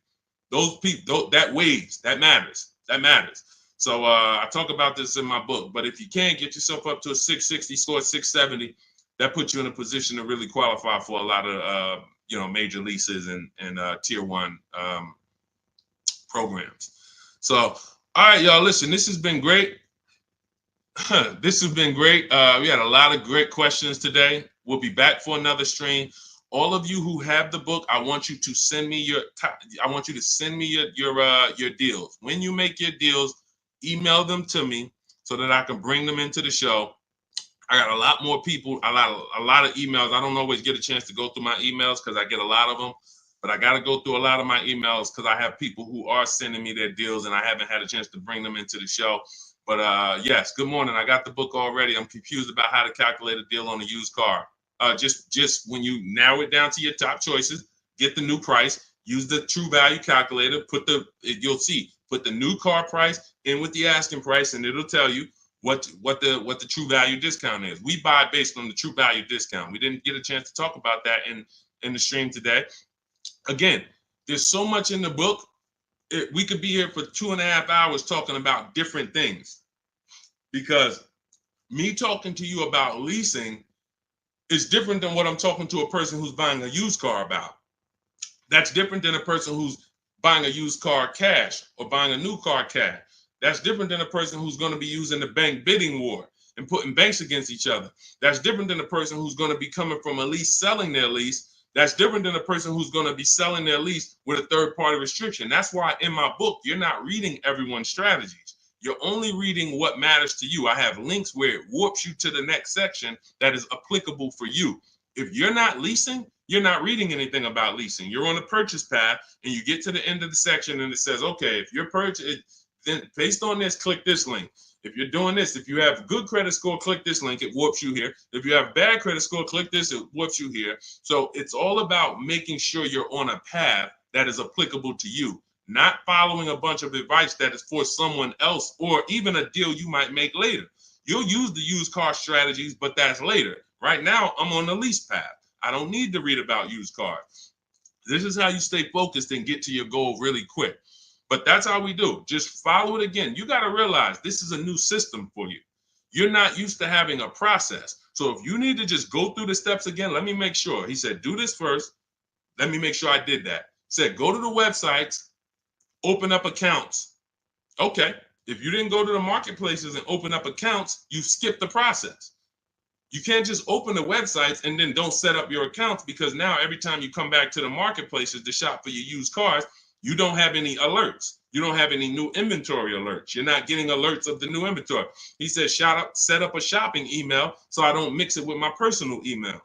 If you go and you're getting offers in your personal email and you're like, Deshone, it's hard for me to get to these offers. Yeah, that's because you got your work email, you got your internet stuff, you got your sites that you've been visiting, you got your newsletters you're a part of, and now you're trying to communicate with 25 dealers in that same email thread.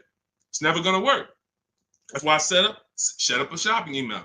I say set up a Google Voice. We don't just have dealers calling our phone, so we don't have to talk to dealers. We don't have to, yo, Deshone, how can I stop these dealers from blowing up my phone? You skipped the step. You didn't set up the shopping phone number for free that I told you to set up. Put on do not disturb so no one can even talk to you. These are all steps that you need to review. But here's the beautiful thing.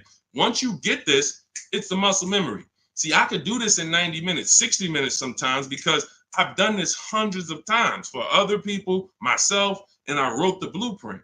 Once you get to the point where you're like, wait, I'm going to trust this process and stop trying to come with my own ideas. If he says do this, I'm doing it. He says go to this website, type this in, I'm typing it in. Then I go to the next step. So typically the people who do the best, the quickest, it's very easy for you to follow directions. But some people, that's not your learning style. It's harder. But you'll eventually trust the process. It's going to take you longer. But it's not the process, it's you. If you came to McDonald's and they told you, hey, all right, flip the burgers. When you hear the buzzer go off, flip the burgers. As soon as you hear it, you sprinkle a little seasoning on them. You do 2 drops of seasoning. Shake. And then you hear the buzzer go off on the fries. That's when you pick it up and then you dump them in and then you sprinkle five salt. Shit. See, it's a system. They're not giving you an option. My system is the same way. It's very rigid. There is no add your own stuff to it.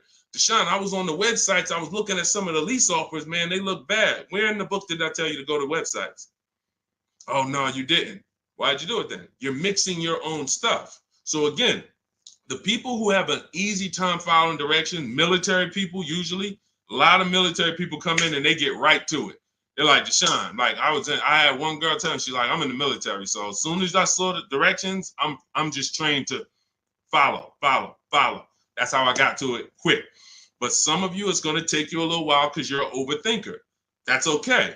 You'll realize once you get the deal done, you'll be like, man, I could have did this in 2 hours. It took me 5 hours because I just was overthinking. I'm doing stuff that he ain't say do. And that's the beautiful part. Because next time you get a car, you'll think less. You'll be like, all right, let me trust this system now. Third time you get a car, you're a master. Now it's like, all right, boom, boom, boom, boom, boom. That's the process. So get on the train.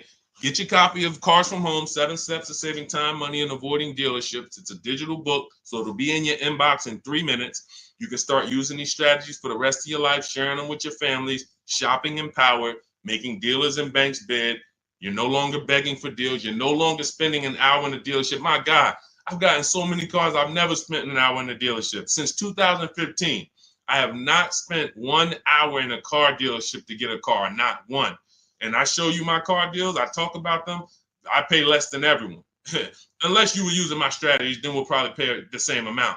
But as far as the cars I get, every lease I've gotten, ridiculous. 1% leases, never had to be in a car dealership. So you could say goodbye to Deshone. I never got to spend more than an hour you never spend more than 30 minutes in a car dealership again. That's just what we do. That's just, the system proves it. So go read the book.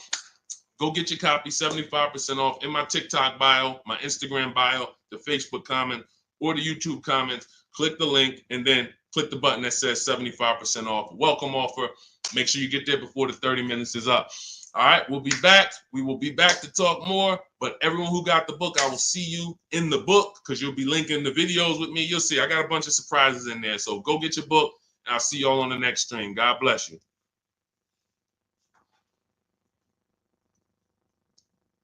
Yeah, this was a good one today. Had fun today.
Shout out to everybody who's here.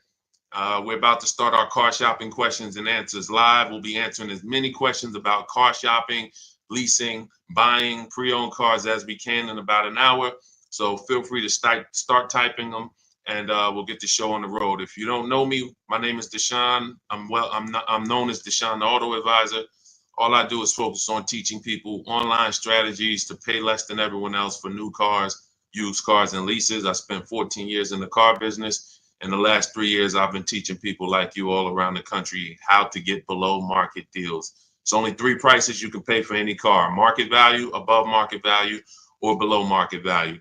My mission for those who are locked in and willing to listen and willing to apply these strategies is for you to pay below market prices for any vehicle that you get. Everything we're going to be talking about is out of my new digital book. It's called Cars from Home. It's already 5-star rated. You can Google it. It's called Cars from Home, 7 Steps to Saving Time, Money, and Avoiding Dealerships. And you can get yours for 75% off as part of our welcome offer. You can get it in my TikTok bio, in my Instagram bio, or in the YouTube comments or the Facebook comments. If you go into my bio, just click the picture of me, go grab your book for 75% off. You won't pay the normal price, and you'll have it in your inbox in the next 2-3 minutes. But make sure when you get your book, you screenshot the thank you page so you can have my support team's email as well, just in case you type your email wrong. But that's our welcome offer to you, 75% off Cars from Home, if you want the entire blueprint of everything we're going to be talking about. Okay, so with that said, now the housekeeping is done. You guys know that's only a 30-minute offer. So after 30 minutes, that welcome offer is gone.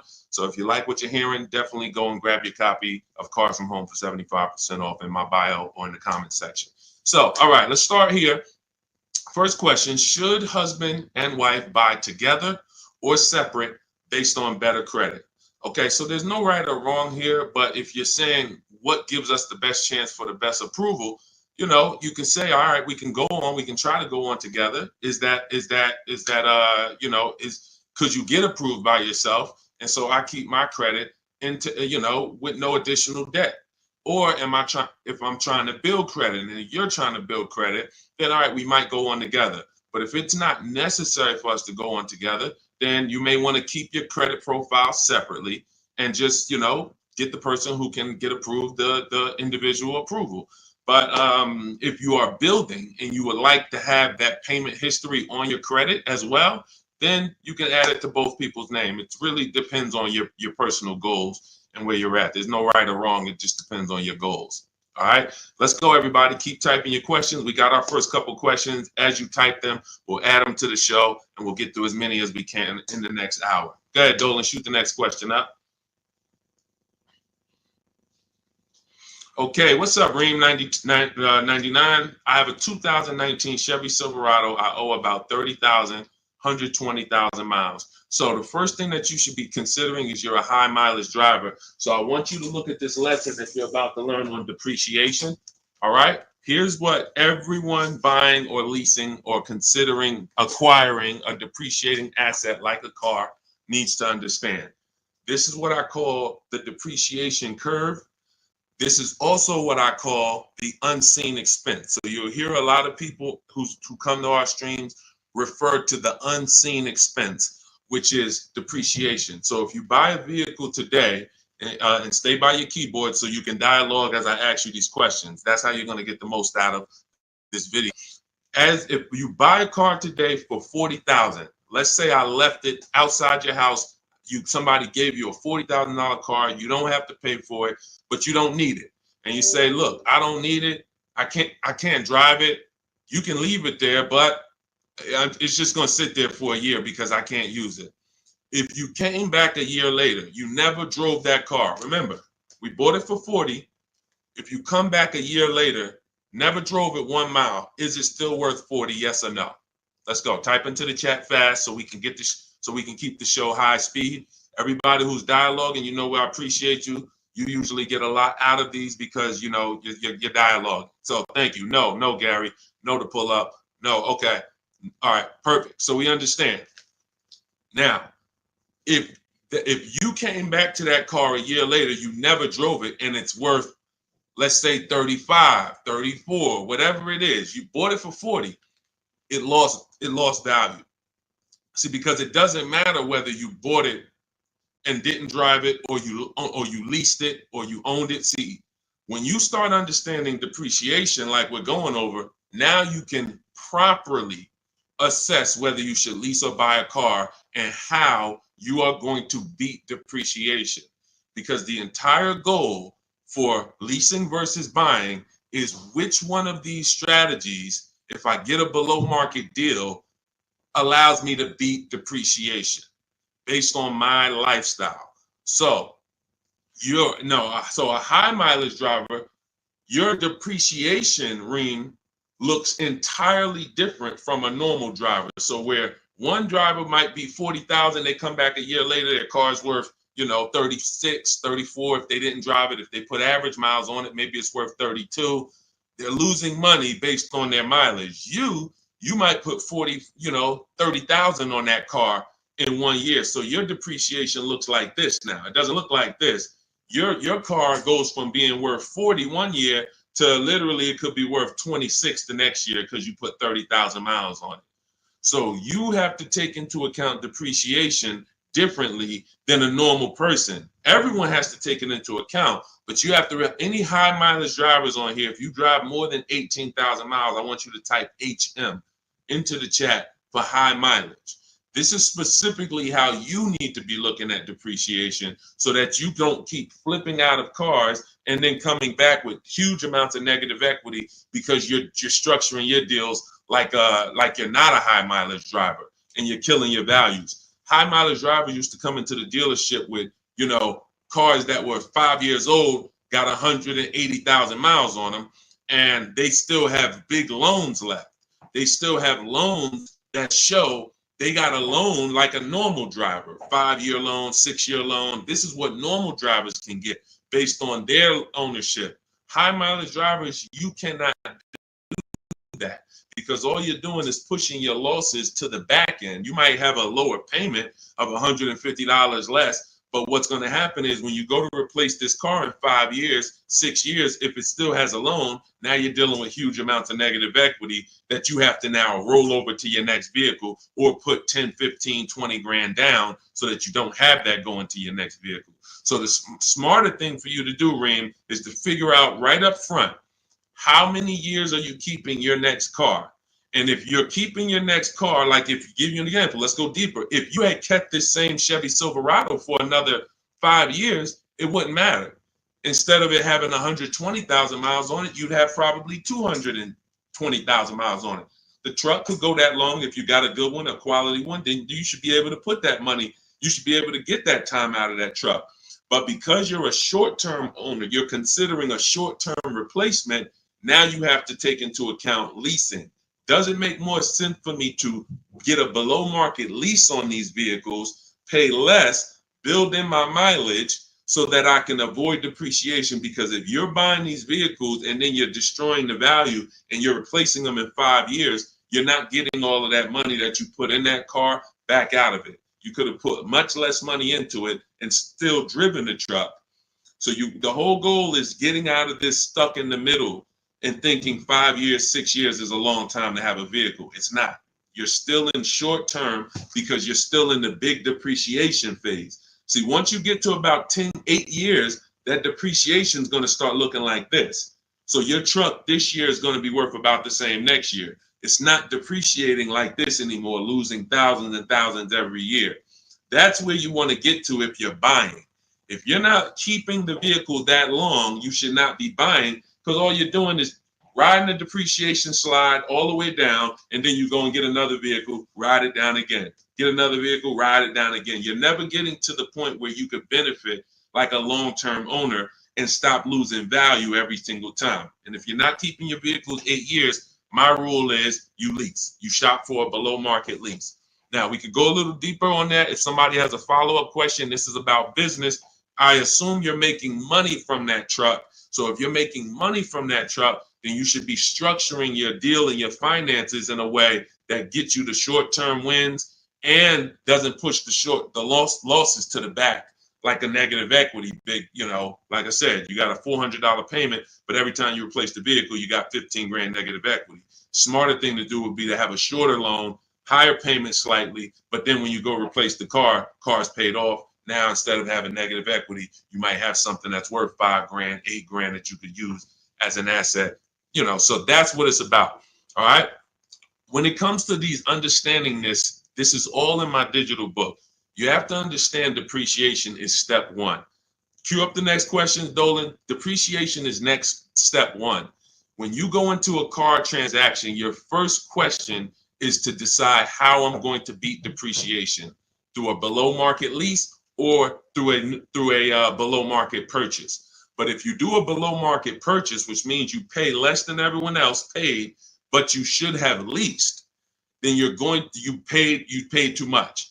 There's no one on here, myself included, who can get a below market purchase and then replace that car in 3, 4, 5 years and have it be less money than we would have spent on a below market lease. A purchase is always much more, even with a great deal, than a lease would be with a below market lease. So this is what we deal with up front. Leasing versus buying is the first step in my book, the most important question. That's the foundation of our deals. Nothing more important than that. All right, go ahead, Dolan.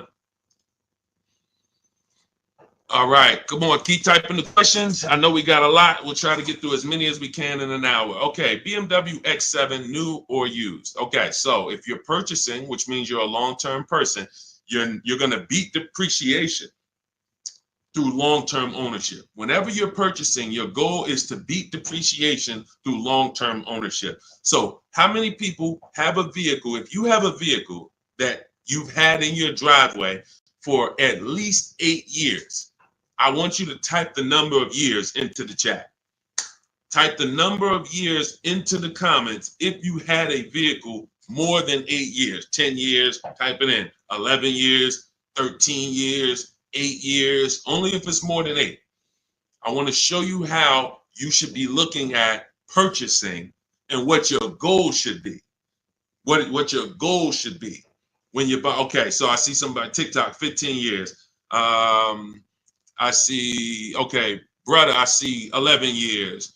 Okay, anyone who has a car, if you have a vehicle in your driveway right now that you have had, William Smith, 12 years. Okay, if you've had it more than 8 years, type the number of years into the chat so that you can understand what we're about to break down here. Because you're asking Chuck T, new or used. This is totally based on budget, but after you decide what your goal is, which is a long-term purchase. All right, 9 years. I see you, Liz. All right, so when you look at keeping a vehicle as long as the people who just shouted out how many years they've kept it, this is what their depreciation looks like now. Some of them like this. Somebody like brother who he's had his vehicle 11 years, his depreciation is like this. What does that mean? If his vehicle today is worth 7,000, a year from now, it'll probably be worth close to 7,000, maybe 68, 62, 7. He's losing a very small amount through depreciation. He's beat depreciation. So that's the benefit of all the money he put into the car, is he now has a vehicle that is no longer depreciating. He could drive it for 4 or 5 more years. My father had a GMC Envoy that he's had since 2013. We bought it pre-owned for him. He's had it since then, paid it off 5, 6 years ago, and he's had that vehicle. It's been worth about $5,000 for the last 2 years, and he's going to sell it for close to that. So that's when you beat depreciation.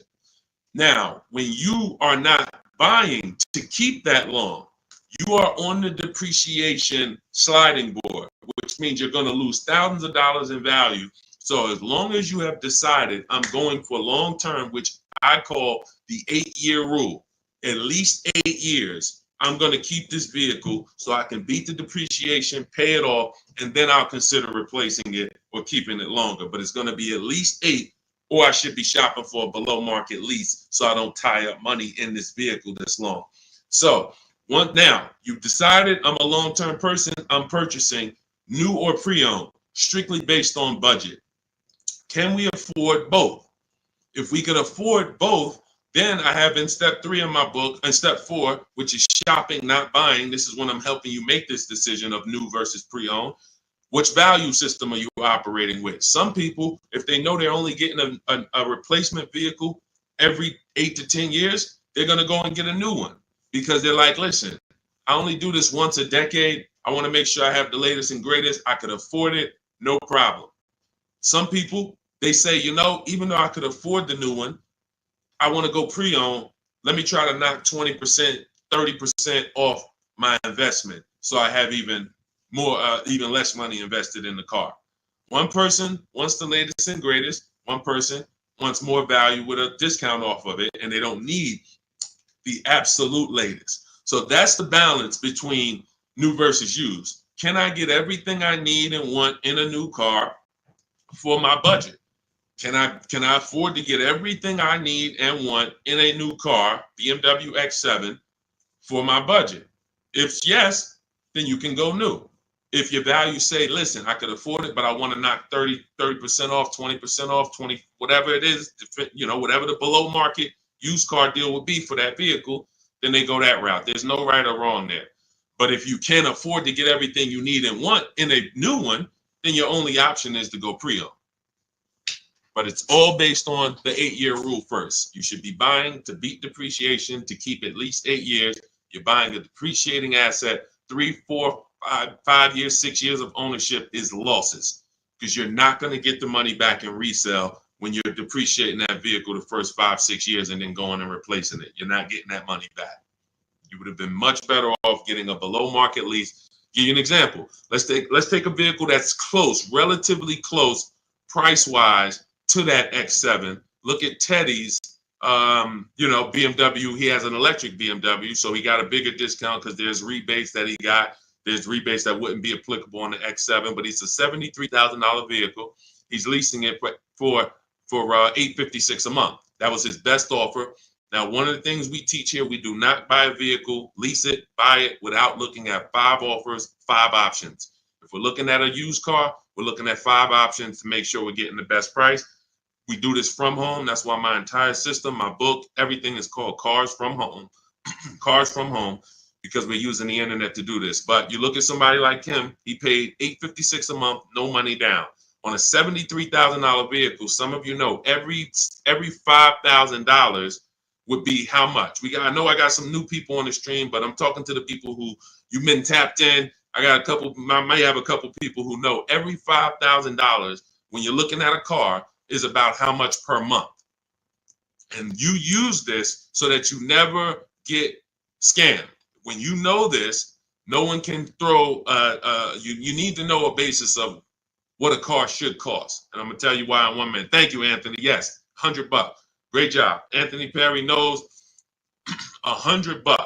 So if every $5,000 is $100, you're going to now look at a $50,000 vehicle and you're going to say that's going to be about $1,000 a month if I wanted to buy it. That doesn't take into account, okay, I might get a $10,000 discount. We're just talking about strictly looking at the base price, total price of the vehicle, asking price. Every $5,000 is about $100 per month on a 5-year loan. So you're looking at a $50,000 vehicle, that's about $1,000 a month. You're looking at a $73,000 BMW like Teddy was, that's roughly about $1,500, close to $1,500 a month on a 5-year loan. No money down. That's how we shop. No money down. We're just doing apples to apples. We may put money down later, but we need to know base numbers. This is base numbers. So look at Teddy. He's paying $856. You're never, if he was buying this vehicle, it would be $1,400, $1,500. That's why I say when you ask about purchasing, it's important for me to reiterate to you that if you should be shopping for below market leases, but you're shopping for purchases, it doesn't matter how great of a deal I teach you to get. You can use the Cars From Home strategies in my book, the bidding strategies, to get the best offers on your purchase, new cars, used cars. But it's not going to compare to if you would have leased, because you should have leased because you weren't keeping your car at least 8 years. You can see he's $856 a month, and even if the deal wasn't that great, even if it was $1,000, he's still literally $400 or $500 less per month than if he had bought that car only to try to trade it in 3 or 4 or 5 years and go do it again. So the leasing versus buying is the biggest principle that you need to start your car deals with. There's nothing more important than that, and we want to make sure we drive that point home. Everything we're talking about is in my new digital book. It's called Cars From Home, 7 Steps to Saving Time, Money, and Avoiding Dealerships. You can get your copy for 75% off. That's part of my welcome offer to you.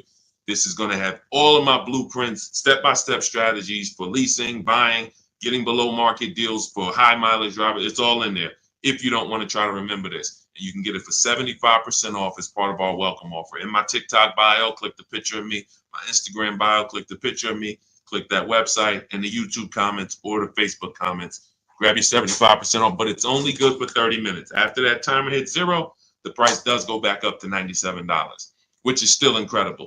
I get it at $97, but $24 is even better. All right, Dolan, shoot the next question up. All right. Cody, how much of a down payment is needed for trade-in with $10,000 negative equity? This is a great question. Depends on what you're buying the next vehicle for and what type of discount you got off the next vehicle. So I'll give you an example. Let's take a dramatic discount like Milligan's discount. She got one of the largest discounts I've ever seen anyone get using our bidding strategies from home. Let me pull it up so that we can now. When you get the larger discount you get, the more money you're able to roll over to that deal without having to put money down. Now, let me give you an example. Why does money down become important or necessary sometimes? The banks have something called loan to value ratios. Loan to value ratios. So the banks may say, based on good credit, we will lend a customer 20% above the value of the vehicle they're buying. So if they're buying a $40,000 vehicle, we will lend that customer up to $8,000 more, which would be 20% of $40,000. Because the value of the vehicle is 40, the loan to value ratio is 120%. We can lend $48,000 on a $40,000 vehicle. So if a person comes in and they want to buy that $40,000 vehicle and they want to finance and add to the loan the taxes and any applicable fees, that might come out to be roughly $44,000. They'll qualify because the bank says you have up to $8,000. Now, let's say they want to bring a small amount of negative equity over to the deal, $4,000. So now they buy it for $40,000. They get they have $4,000 in fees and taxes, and then they have another $4,000 of negative equity that they add to the transaction. The bank will say you're still at no more than 20% above the value of the vehicle. We can approve this with no money down. The problem happens when a person wants to add $8,000 of negative equity on top of that. So now they're buying it for $40,000. They are getting taxes and fees added. That's $44,000, and then they want to slap $8,000 of negative equity on there. That's $52,000. The bank is going to say, no, we only will approve 20% above the vehicle's value, which is $48,000. So if you could get it down to $48,000, we'll approve it. If not, we can't approve it. The customer has to put the money down to make up the difference. So in that scenario, what you would be asking for would be above the bank's loan to value ratios. This is why I call negative equity the bad credit for people with good credit.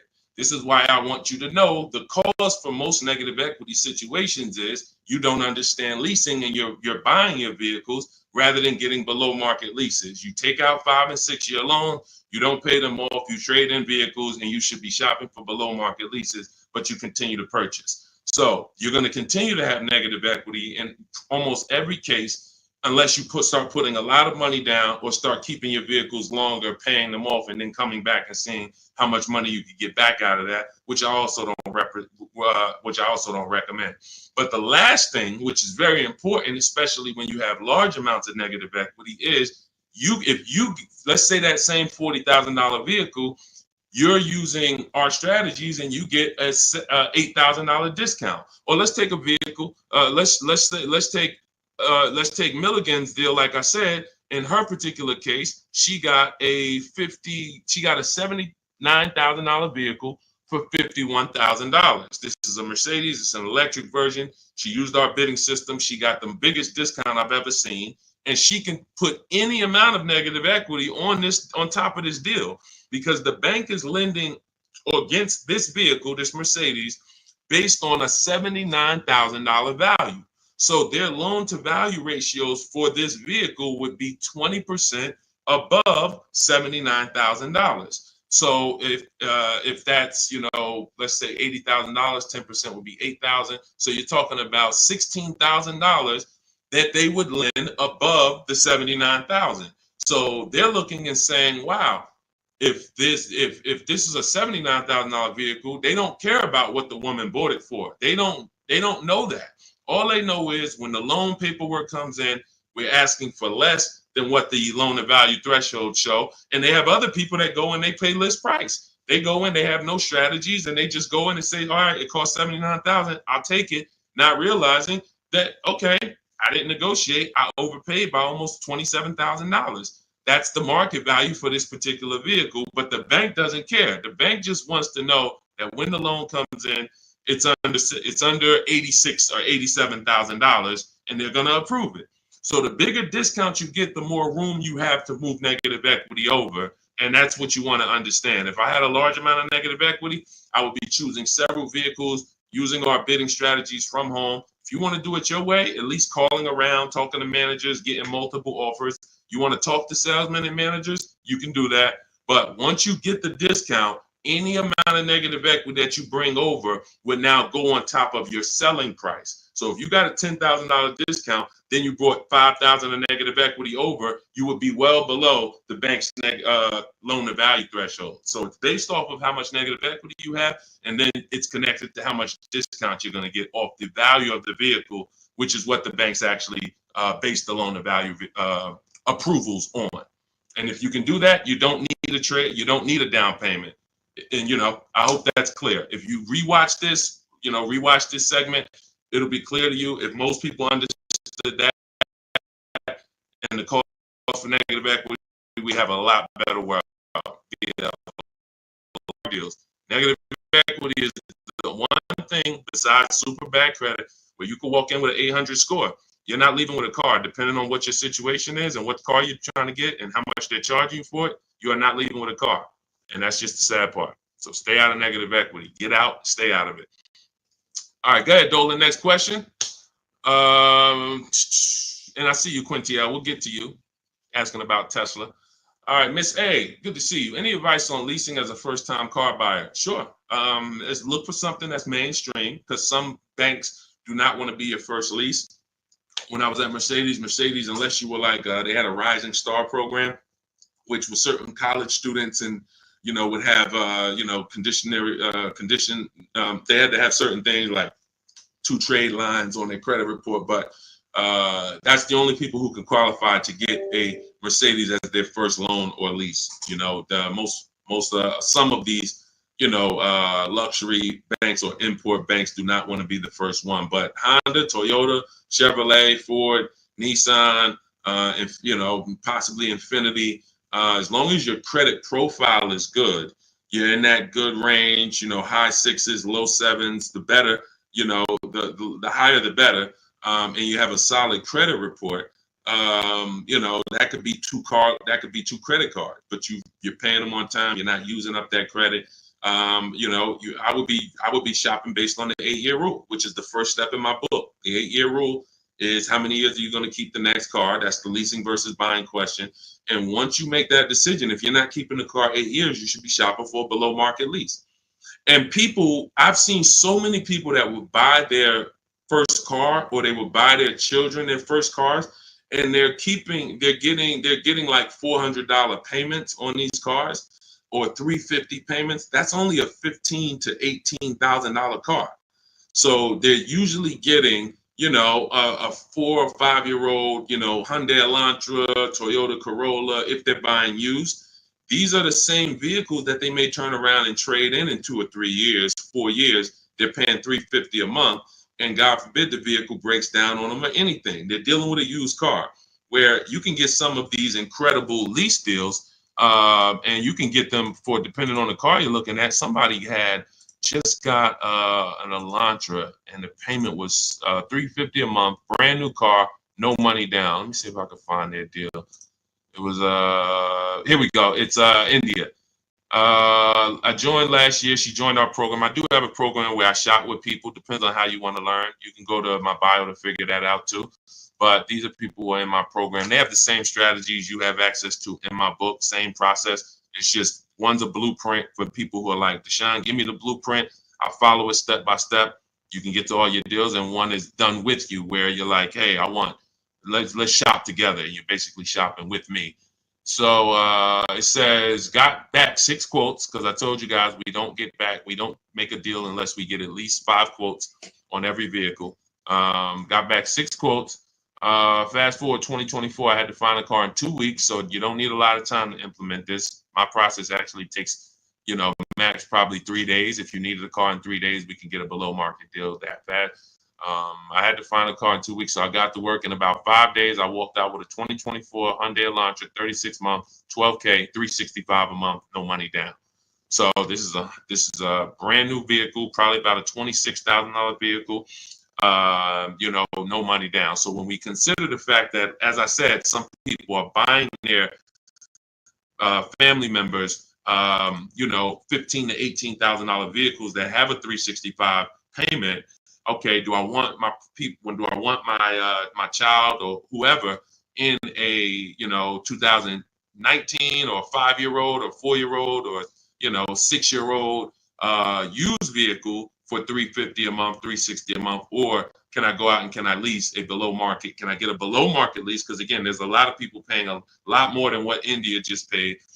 So I don't want you to think that's the deal for everyone. That's a below market lease deal. You can look at the commercials and you'll see that anytime you go to a website to lease a Hyundai Elantra, that's not going to be the deal. $350 a month, $360 with no money down. They're probably going to say $279 a month with $3,500 down plus tax and fees. And again, the key is this is a below market deal that India got using my blueprints, using our shop from home strategy where we don't talk with dealers. So that's the thing. I would most likely say I want my child or my spouse or whoever in a new vehicle for the same payment rather than a used one. So that's it. So everything we're talking about is in my new digital book. It's called Cars from Home, 7 Steps to Saving Time, Money, and Avoiding Dealerships. You can Google it. It's already 5-star rated. In fact, before we go to the next question, I wanted to pull in some of these reviews. Thank you to everybody who has reviewed the book. And I appreciate it. I just grabbed a couple random ones. Says here, this book is a must have if you're thinking of getting a new or used car. So much has changed in the process since I bought my first car 40 years ago. Think of it as a workbook. So even though you finish the book, you will refer back to it several times in the process. Deshone takes you step by step through the process and has videos to support the steps that I do. That's a surprise in there. For those of you who have the book, you know I link to certain videos to help you understand things better. I feel better prepared to go out, get the deal I want for my next car, and I know that I didn't get taken advantage of by a dealer. Thank you, Marguerite. Appreciate you. Again, you can get your copy as part of our welcome offer to you for 75% off. Books normally $97. You go to my TikTok bio, click the picture of me, go to my Instagram bio, click the website that says 75% off, or you can go to my Facebook comments or the YouTube comments to activate your 75% off. But it's only good for 30 minutes. If you visit it and that clock started ticking down, once it gets to 0, the price does go back to $97. So go get your book, screenshot the thank you page so you'll have the support team's email and come on back to the show. Go ahead, Dolan, shoot the next one in. Oh, Dominique said, buy the book, y'all. I bought a used car using Cars from Home strategy. I saved so much money and time. It was not hard either. If you follow the steps, Deshone literally does it for you. That's it. That's a fact. Thank you, Dominique. That is a fact. Like, you're not using your stuff anymore. You're using my stuff. So that is, if you leave your stuff, that's why I represent Unlearn, Relearn, because when you decide you want to unlearn your way of car shopping and you want to do it the Cars from Home way, that's all you need. As long as you have a computer and you can copy and paste and send emails and visit websites, you can win. That's all you need. But you do need to be able to use a computer and copy and paste. That is a requirement. And everyone may not be able to do that. If you have somebody in your family that's good with copying and pasting and sending emails, that's all we need to win. All right. Thanks, Dominic. I appreciate that. Go ahead, Dolan.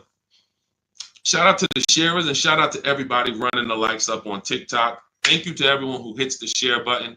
Whenever you hit the share, tag your best friend, tag one friend in, because they may be car shopping this weekend right now. They might be going to a dealership later, and you have no idea. Most people are overpaying by thousands. There's only 3 prices you can pay with cars. Market value, that's what everyone pays. Above market value is what the worst negotiators pay. And below market value is reserved for people who are putting dealers against each other. Negotiators can get market value for negotiators. So even if you're a great negotiator like I am, obviously I was a great negotiator selling cars for 14 years, but even if I was a great negotiator, I'm still going to get market value, because the only way I could guarantee below market value is by looking at multiple options, the same way you buy a TV. You go buy a TV, you're looking at multiple TVs, Walmart.com, Amazon.com, all these different sellers from Amazon, Best Buy. So that's the only way you can guarantee a below market price for your TV is looking at multiple offers. You could go to Walmart and say, all right, I got a TV, $700. Was it market value? Was it below or was it above? You don't know until you look at all the market, and that's what we do. That's what Cars from Home is about. Okay, Alan Carter, 35 years in the car business. Your advice is spot on. Thank you, sir. I appreciate that. Thank you so much. All I want to do is help people find the 20% of car dealers and salesmen who are honest, who want to compete, who want to take care of their customers. That's the 20%. But 80%, we have proven that, working with hundreds of people personally, thousands around the country, we've proven that you must get 5 offers on every car because 80% are going to be overpriced. Doesn't matter how much you negotiate, they're not going below a certain amount. So when they tell you, hey, Shantola, thanks for coming in, but this is the best offer we can do. That does not mean that's the best offer any Nissan dealer can do. That means that's the best offer Nissan of Bay Ridge can do. That's the best offer Nissan of Hudson County can do. But there are several Nissan dealers competing, and we need to get competitive offers to see who's the 20% of dealers who are going to beat all their competition. And we only do this from home. Go ahead, Dolan. Great questions today. Let's go. Keep typing. Let's get to as many as we possibly can. Does your process work when leasing a Tesla? Yes and no. My parameters for overpaying for a lease should never be broken. They're based off the 1% rule. So how did we come up with the 1.5% rule for knowing bad lease deals? We had to look at what a great lease deal was. And the 1% rule has been around since way before I started leasing cars. So you take the MSRP of the vehicle, the total MSRP, you type that in, and you multiply the total MSRP by 1%. And if your lease payment with no money down is under that, you stole the vehicle. It's a steal. I call it a steal. So we have 3 different ways we look at leases: a steal, a deal, and when it's time to chill. Very simple. A steal is 1% or less. So what does a 1% look like in real life? Look at somebody like Greg. Greg leases his $56,000 Kia EV6 Win, $527 a month. No money down, 12,000 miles per year. Now you can adjust this miles. You can get 15,000, 18,000, 25,000. But the way we shop is based on 12,000 miles per year. That's how we judge the 1% rule. So another 1% deal, less than that. You know, Zafrina uses our strategies, uses what's in my book. She puts the dealers against each other. She gets multiple offers. You can see she used all the scripts, my email scripts. We don't talk. She gets $579 a month on this $65,000 Jeep Grand Cherokee. You look at somebody like, where is Rosalie?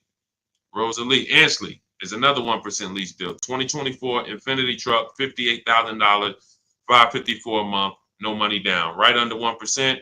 And he's driving something he likes. This was a vehicle he got for his father a couple of days ago. So this is a 1% lease. So now we say, when I started telling people about leases in my videos, I knew people were going to go out and get bad lease deals because they just literally don't know how to make people bid, and they're just going in trying to negotiate, not realizing a lease is going to look better than a purchase. The only people who really say a lease is the same are people who really are overpaying for their leases, because they'll say, wow, the dealership told me to shine that with their lease deal, it'd be better if I just buy it because it's about the same price. That means they're offering you a horrible lease deal. That dealership is running a horrible lease deal, and they want to try to talk people into buying. But normally a lease, when you look at like these deals, is, you know, these are hundreds of dollars less per month than they would be to purchase, hundreds less. So now we say, well, how do we know a bad lease deal? You're paying too much money for a car you're giving back. It's very simple. A bad lease deal is just that. You're paying too much money for a car or vehicle you are giving back in 3 years. That's another reason we don't do 4-year leases at all. Because when you add up all the payments, You look and say, wow, I leased a $40,000 vehicle and I paid $28,000 for that vehicle over 4 years. Then I gave it back to them. You paid off almost the whole vehicle and then gave it back to them. That's why 4-year leases are horrible. But you're only judging your lease value by how much you're paying over time and how much did it cost me to drive that $40,000 vehicle for 3 years. Did it cost me $13,000 to drive it over 3 years? $17,000 to drive it over 3 years? $20,000 to drive it over 3 years? What did it cost me? And that's what the 1% rule is basing it off of. If you're looking at a $40,000 vehicle, you get a payment of $400 per month. It costs you 400 times 36, cost you $14,000 to drive a $40,000 vehicle over 3 years. That's much less than the normal depreciation of that vehicle. So we go up to 1.5%. So 1.5%, anything above that, you're paying too much for a vehicle that you're giving back. There's no value in leasing that vehicle. And when you compare it to other vehicles, because every vehicle has a different lease program, there's so many other vehicles you can lease and get a lot more value, drive a whole lot more car MSRP wise, and have the same amount of money coming out of your bank account. So that's why the 1.5% rule is our anchor for overpaying. And even though Tesla does not negotiate, Quintiel, because this is all to answer your question, Tesla does not negotiate. You order your car, they have a one price system.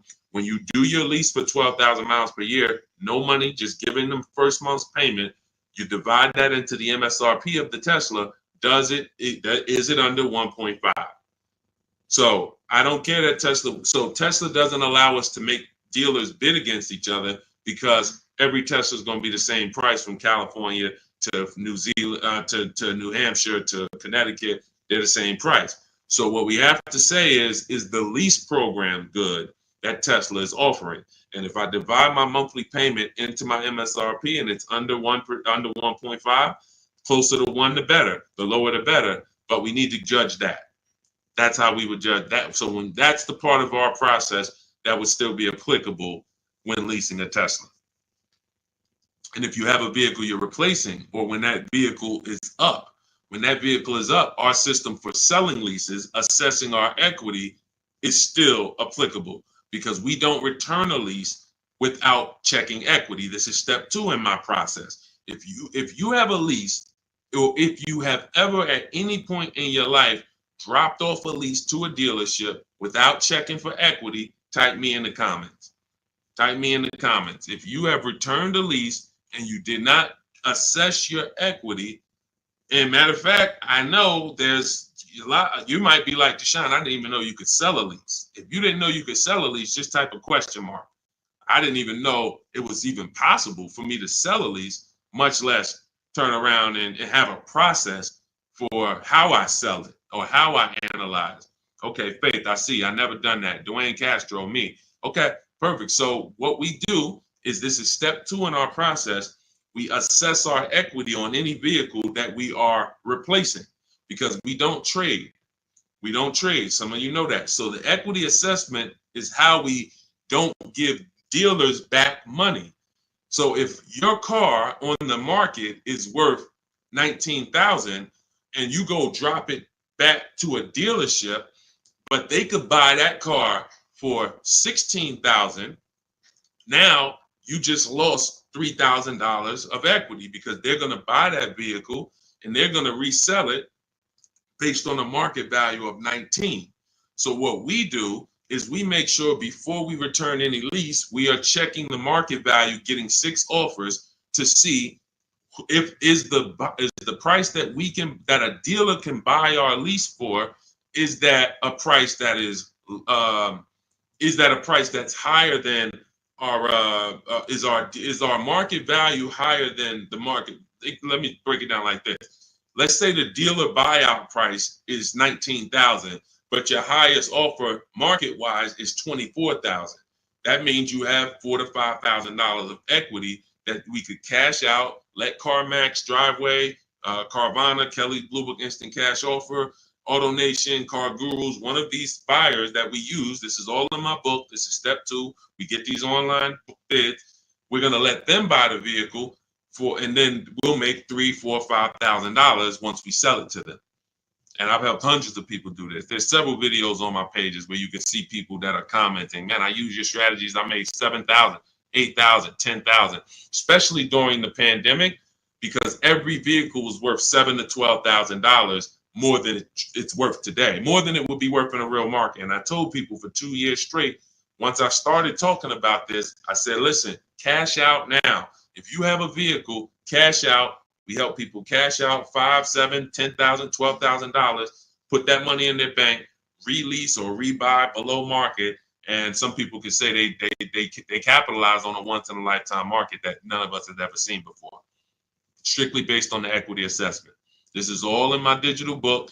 This is, if you're like Deshone, this, I don't even want to remember half this stuff. I'm not going to remember it. You can get my entire blueprint that teaches everything about below market leases, below market purchases, below market new cars, used cars, making banks bid, equity assessment, selling leases. All of that is in my book step by step. And you can get your copy for 75% off for 30 minutes only. It's my welcome offer to you. I want to give you incentive to get the book now so you can pay less, 75% off. In my TikTok bio, go to that picture of me, go to the Instagram bio, click that link, click the button that says 75% off new book. Get your copy. Make sure you screenshot the thank you page. If you're on YouTube, your 75% off link is in the comments. Facebook, it's in the comments, but it's only for 30 minutes. After that, the price does go back up to $97, which is worth every penny, but $24 is better. So go get your book and then come back to the show. Go ahead, Dolan. Great question so far. Let's keep going. Does this work the same way for Canada? Scott, I'm not sure. I do believe that most would be applicable. I do believe that most. The difference is going to be the websites. So we're using our multiple marketplace strategy for shopping for used cars. We're using 8 marketplaces. Used to be 9, but Vroom went out of business. So we're using Carvana, we're using Carvana, CarMax, Driveway, eBay Motors, Cars.com, CarGurus.com, Carfax.com, and Autotrader.com. Those are 8 marketplaces that we use to shop for our used cars. I don't know if they're the same in Canada. I don't know if they're different. When we're shopping for our new cars, we use what I call, what's in my books, it's in step 5. It's called the 25 to 5 strategy. We're going to reach out to 25 dealers online. It takes us 20 minutes. You're using my email scripts. In 90 minutes, you're going to have quotes back from all of these dealers to be able to get at least 5 to 7 quotes. So out of the 25, you're going to get 5 to 7 quotes. That's why it's called the 25 to 5 strategy. We're going direct to the dealers' websites. So I give you links to the dealers. As long as these dealerships have similar websites set up in Canada, then everything is going to be the same. The scripts, the way they communicate, the things they try to get you to do, come in, can I get you on the phone, put one price here, and then, for a used car, and then hope you come in and charge you more later. All of that, if all of that is the same, which I believe it is, then everything will be applicable in Canada. It's just the websites will be different. But Honda's going to have their own dealers' websites, so that's why I say I believe 90% at least is applicable, and potentially more. All right, great question. Go ahead, Dolan.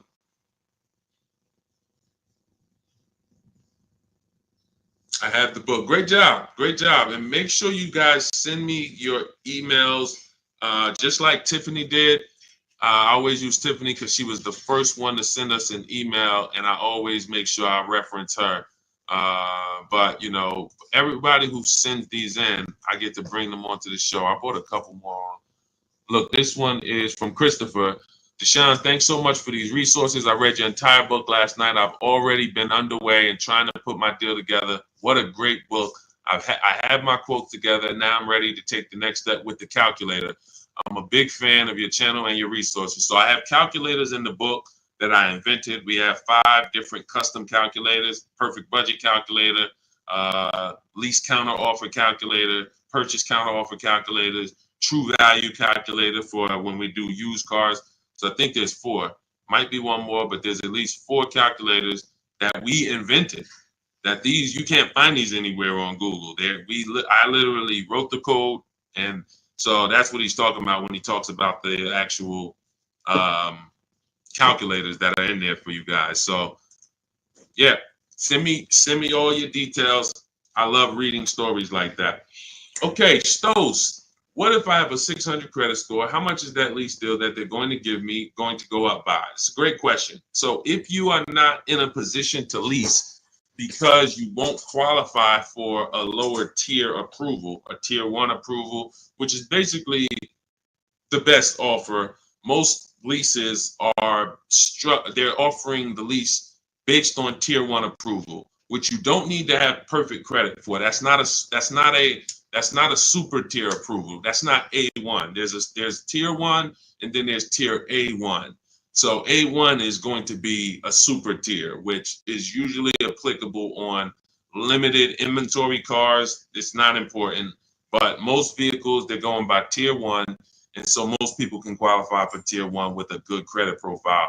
But if you don't get tier 1, the payments can go up significantly. If you get tier 3, tier 5, some banks have 6 tiers. So the payment can go up by $100, $150. That's why we always have backup offers. So in case someone tells us, hey, your payment's going up by $80, we go to our backup offer. We give them a chance to actually see if are they lying to us, are they just trying to take a shot at us, because sometimes they are, sometimes they're not. But if I can't qualify for a lease, what I'm doing is buying what I call in my book a smart card. This stands for saving money at the right time. Saving money at the right time. It's not the little smart cards that you may be familiar with. What I'm doing is setting myself up to lease. So I'm going to go get the least expensive car that I can get a loan on. That is the goal of a smart car, to have the least expensive quality car. It must last. Car cannot be breaking down. It's the least expensive quality car that I can get a loan on. $10,000 loan, $12,000 loan. So now I'm going to get the smallest car that I can get, maybe like a Hyundai Elantra or something that was like 24, 25,000 new. And I'm looking to get it around 10,000. So it doesn't have to be too old. Now I'm getting that vehicle. I'm going to drive that vehicle for 2 years, establish a payment history. My payment should be no more than $250 a month. You're talking about a $10,000 loan. So now I got an easily manageable payment. I got a car that is dependable. I trade out of that into a lease in 2 years. But what some people do, which is what I don't recommend you do, when you're trying to qualify for a lease, that should be the goal. It should be, I'm buying this vehicle right now that I'm getting is going to set me up for my lease in 2 years. Now, some people will go, I just got to have what I want now. And they'll go and they'll get the Dodge Charger with the Hemi engine, or they want but they know that, all right, I'm going to go and get a $25,000 vehicle. But because you have a low credit score, you're going to pay 18, 20, 25% interest. So now when you go to replace that, first of all, in 2 years, you got to make it to 2 years with a high payment, a high, like a car that most likely wasn't a quality car, because you're stretching. When I say you're stretching, if you're trying to get a $25,000 Dodge Hellcat, that vehicle probably has 80,000 miles on it, no warranty. So you're getting you're not getting a quality one. You're getting the one you can afford, which is going to be high miles, older, and now you have this high payment, high interest. So when you go to replace that car in 2 years and try to go into a lease, you're going to have a huge amount of negative equity, maybe $8,000, $9,000, $10,000, $15,000 of negative equity. So when you try to go into that lease, you're not going to even be able to make the lease make sense, because you're bringing all this negative equity over from the old car. So that's why I say you discipline yourself. You drive something, least expensive car, because you're building. You're building. We haven't earned the right to get what we want, but if I discipline myself for 2 years, drive a vehicle that is the least expensive, reliable vehicle that'll do the job for me, 2 years down the road, I got 2 years of payment history. I traded out of that into my new lease, and I'm driving a brand new car from that point on. That's the plan if I didn't have good credit, but I knew I need to get to the point where I could lease. That's exactly what I would do. All right, great question. Go ahead, Dolan. Scott Johnson does. Oh, we got. Hold on. Ahmed. The payment includes money factor and taxes. So what part of the lease is too much? It's too much based on the total amount for a vehicle you're not going to own. So when I leased my $35,000 Jeep Grand Cherokee, I got it for $330 a month. This was in 2018. So 2018, I paid $330 a month, and then I drove off. It was a 39-month lease. So over 39 months, I paid $12,870 for a $35,000 vehicle. Plus taxes and fees, it would have been probably $39,000. So $12,000 it cost, $12,870 it cost me. When you are leasing, the only thing you are considering is how much does it cost me to drive this vehicle over 3 years. The lower, the better. And that's how I look at cars, and that's how I teach all people who do cars from home, all the cars from home insiders, look at leases and say it's a value play. That $40,000 vehicle, what's the below market lease on that? We get below market leases by making dealers bid. That's what the whole cars. That's a huge part of what the cars from home system is. You're not going to get the below market deal negotiated because you don't know what the market is.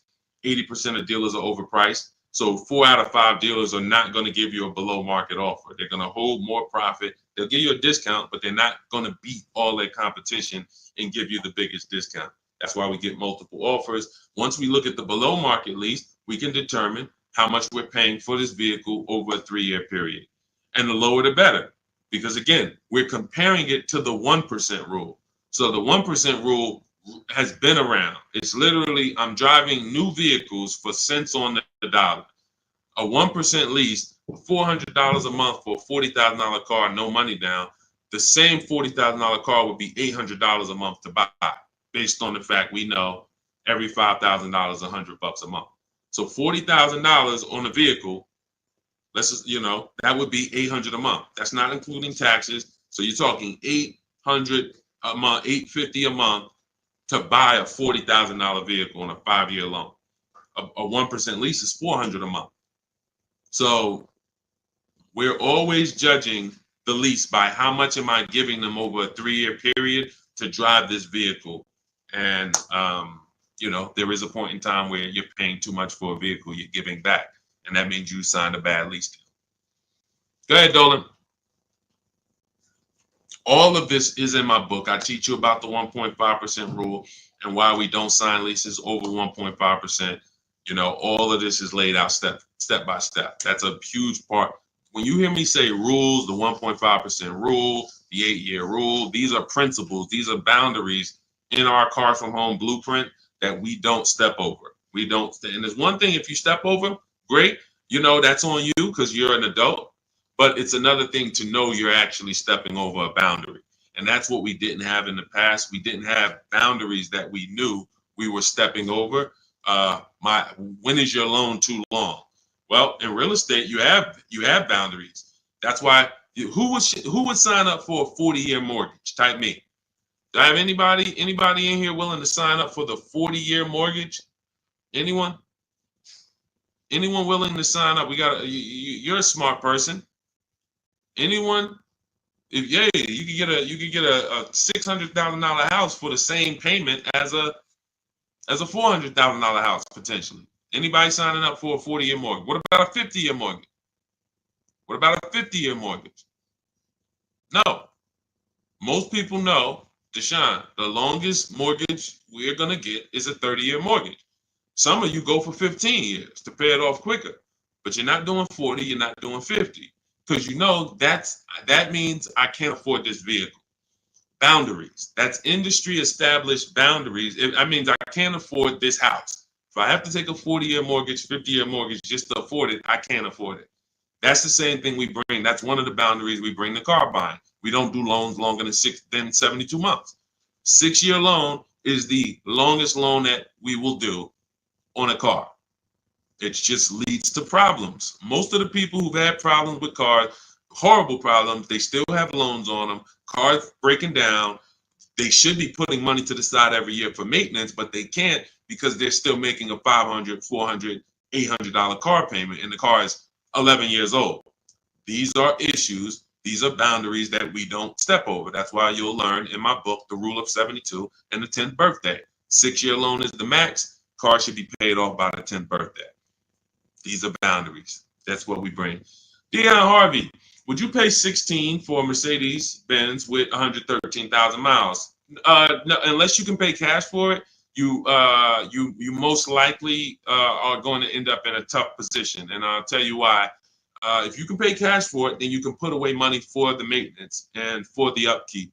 When I sold Mercedes, and I sold them for 5 years, the people who I would literally run into that were in tears were people who the service department told, you have a $4,000 repair, plus you need brakes, plus you need an oil change. So oil change on the Mercedes is $200. Brakes could be $2,000. Then you have a repair because you don't have a warranty that could be your navigation system goes out. That could be $3,000. So literally you're looking at $6,000 and you still have a car payment and you still have insurance and you still have gas. So this is something I call the 4 expenses that we take into account. How we're going to acquire the car, insurance, gas, and maintenance and repairs. So these are the 4 expenses. And what gets people with Mercedes, BMWs, Range Rovers, Porsche, anything that's expensive to maintain and repair is nothing when something breaks, nothing costs $100. So it's not that they can't afford it. They can't afford to do that and make their car payment.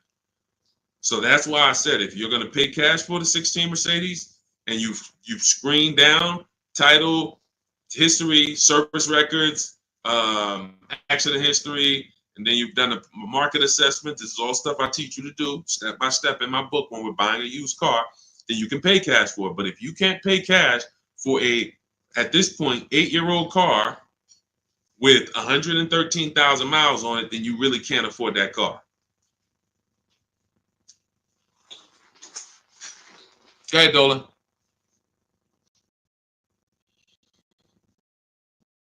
Any Euro car after $100,000 is a money pit. That's why you can get them cheaper. And listen, if you know, you can have vehicles that were well taken care of by people and they just went to upgrade their model.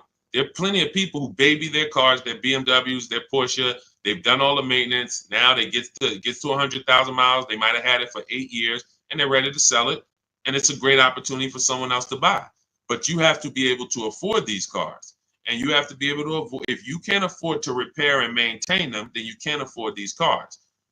So that's the principle. And again, I'm somebody who's worked. My most expensive car I ever sold was a $435,000 SLR McLaren. So I've had plenty of people who had, $200,000 Maybachs and, $180,000 S63s. Like, there are principles of affordability that safe people, conservative people follow to make sure they're not getting in trouble buying these expensive vehicles. And then there's people who don't have these principles and they're buying less expensive vehicles, lack of quality, and they're basically shoehorning their way into the vehicle with a loan, but they can't afford the vehicle because they can't afford to maintain it. And they can't afford to pay it off in time before things really start going wrong. If I got a paid off Mercedes or paid off Range Rover, but I'm putting, I was paying $700 a month to buy it, but now it's paid off. So now I put $300 a month to the side in an emergency fund. So when something breaks, I go to my emergency fund. Okay, my car needs this, my car needs that, but I'm not making a car payment anymore, so I can afford the maintenance. Problem is, when you're making a car payment and things start breaking, that's the problem. That's what we want to stay away from. Saram, I have to turn in my 2022 Kia EV 425. Don't want to buy it, but my buyer's 21, worth only 15 right now. So 425 a month on a $41,000 car, good deal. It sounds like it, but we don't know if that was the best deal, and that's the problem. Sounds like it. It's a 1% lease, 425. If you put no money down, and you literally just signed the deal for 425, gave that to them and drove off at 425 a month, then that's close to a 1% lease. And that's but we don't know if that was the best. And I'll give you an example. So Zafrina was shopping for a Jeep Grand Cherokee. She had one coming off lease. She ran her equity assessment just like you. It was no equity in it, so that means she's just going to return it. If there's no equity in the lease, we just return it. When it's done, we start shopping for our lease, just like normal. Once we make our last payment, we get out, we start shopping using our system. Now we get our offers. She gets offers on this Jeep Grand Cherokee Limited, and she said it was about 1.2%, which is a solid deal. I mean, 1.2%, great value lease. But she said that the dealer who won the bid, who she was about to choose, said that because she was coming out of a 1% lease that I had helped her get going back to 2021, right before the pandemic, maybe 2020. She was coming out of a 1% lease. So she was really trying to get back to a 1% lease, not go up to 1.2. So the dealer said, this other vehicle I have, this electric one, I could get you to 1% on that. So she asked in our group, because this is people who shop with Deshone. If you want to shop with Deshone, if you want to learn, depends on how you learn. Go to my same bio and you'll see buttons that says, see if you qualify, shop with Deshone. But I do work with people who want to actually shop in a different way. Blueprint is for people who like blueprints. If you are a blueprint person, Deshone, give me the blueprint. That is my Cars from Home book. It's the ultimate blueprint to below market deals. That's why I show all of these people who actually used it and wrote about it, and you can read the reviews on it. But when you see these Facebook posts, these are people who have been working with me and in my private program. But anyway, let's get to the point. She now says, should I take the 1% on the different vehicle? I said, you got to you have to reach out to all the dealers that emailed you about the original Jeep Grand Cherokee and now give them a shot. Because now that guy might be offering you 1%, but you don't know, is that the best deal? Just because he was going to give you the best deal on the normal version, he beat everyone else. That does not mean he's giving you the best on this electric version. He could be using this as an opportunity to make a little more money on you. So she connects, sends out my scripts. We have this contact script, very simple to use, copy and paste. She sends it out on the electric version. The winning bid comes in at $579 a month, which ends up being a 0.88% lease.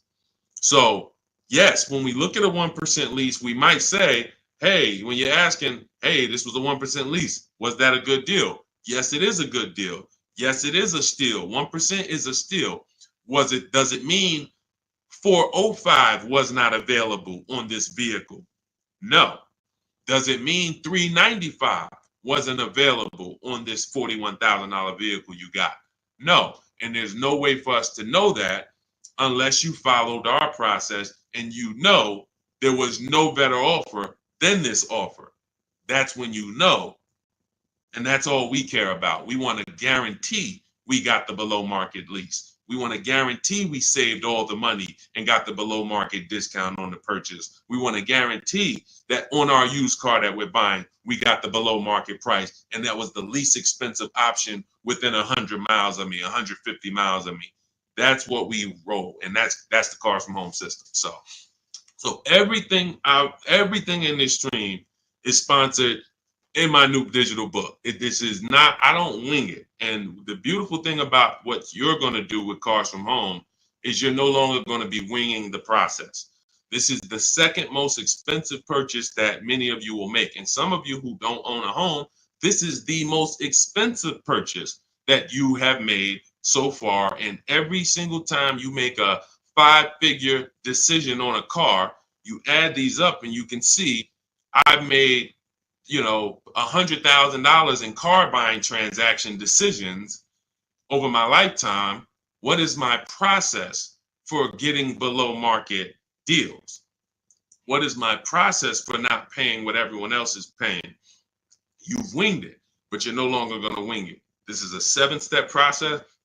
In the book, I have links where you can stay right on task. If you're on the lease path, you're not looking at new cars. You're not reading about purchasing used cars. If you're purchasing a used car, you're not using the system on leasing. You're not using the system on new cars. You're on the used car path. That's the way the book is. It's linked and it warps you to the areas so that you can stay on task and not be learning everything about leasing and buying and used cars and new cars and bidding. Or you don't need to learn all that. We just need a path for you that you can follow step by step to get to your below market deal. And that's the way the book is set up. So it's 5 stars. You can get your copy as part of my welcome offer to you for 75% off. It's normally $97, but for 30 minutes only, you get yours for $24. That's 75% off. It'll be in your inbox in 5 minutes, and you'll have everything for the rest of your life to use when it comes to leasing. If your spouse wants to buy, your child wants a used car, you can open this blueprint up at all times and use these strategies that you paid $24 for. Now, if you missed it and you didn't get there before the 30 minutes is went to zero, then you'd have all these strategies and you paid $97 for it. It's still a win. It's still going to be in the top 3, top 5 most valuable books you've ever owned to your bank account. That is the biggest thing. This book being valuable to your bank account. So go get your copy for 75% off. Click that picture of me in my TikTok bio. Click that picture of me on Instagram. Go to that website in my bio, and then you'll see the button that says 75% off welcome offer. YouTube, you have a comment in the, you have a comment for your 75% off in the comment section. Same thing on Facebook. Get there, use it. Make sure you send me all of your deals. Email me with your deals. Every time you make a deal, I want to see it. Deshone, look at this deal. My biggest thing is seeing the money you are paying for these cars. I want you to be like all of these people who send their deals in. Look, this is what it's about. I don't want you just getting a car. We'll be excited about the car too, but I want you just as excited about the deal you got, because once you see below market deals and you see how different they are than market value deals, or God forbid above market value, you're going to see that you'll never go back. And then I just want you to send me, I want you to help me see what every below market deal look like. Right now, we know the below market deal on this Mercedes that Milligan got is $27,000 off. That sets the market. So if anybody got the same vehicle that she got, and you didn't get $27,000 off, you overpaid. You know, we know Sean set the market on this on his F-150 Lightning. Some deals are, look, Kimberly set the market on this Maserati Greco that she got earlier this year. She said, look, it was $20,700 off. They gave her sitting at home, getting a bid, a brand new, never before owned. She's the first owner. She got $20,700 off. That's the market value of that vehicle at the time. If somebody got $10,000 off, they paid. That's an average deal. They overpaid by $10,700. So we get to set the market for these vehicles using these shop from home strategies, and that's what I want. I want you empowered. I want you guaranteeing that you save, that no one else paid less than you. And that's the empowerment. You do that right from home, right from your living room. So I will see you all on the next stream. Grab your book. I'll see you inside the book. And God bless you. Let's keep unlearning and relearning.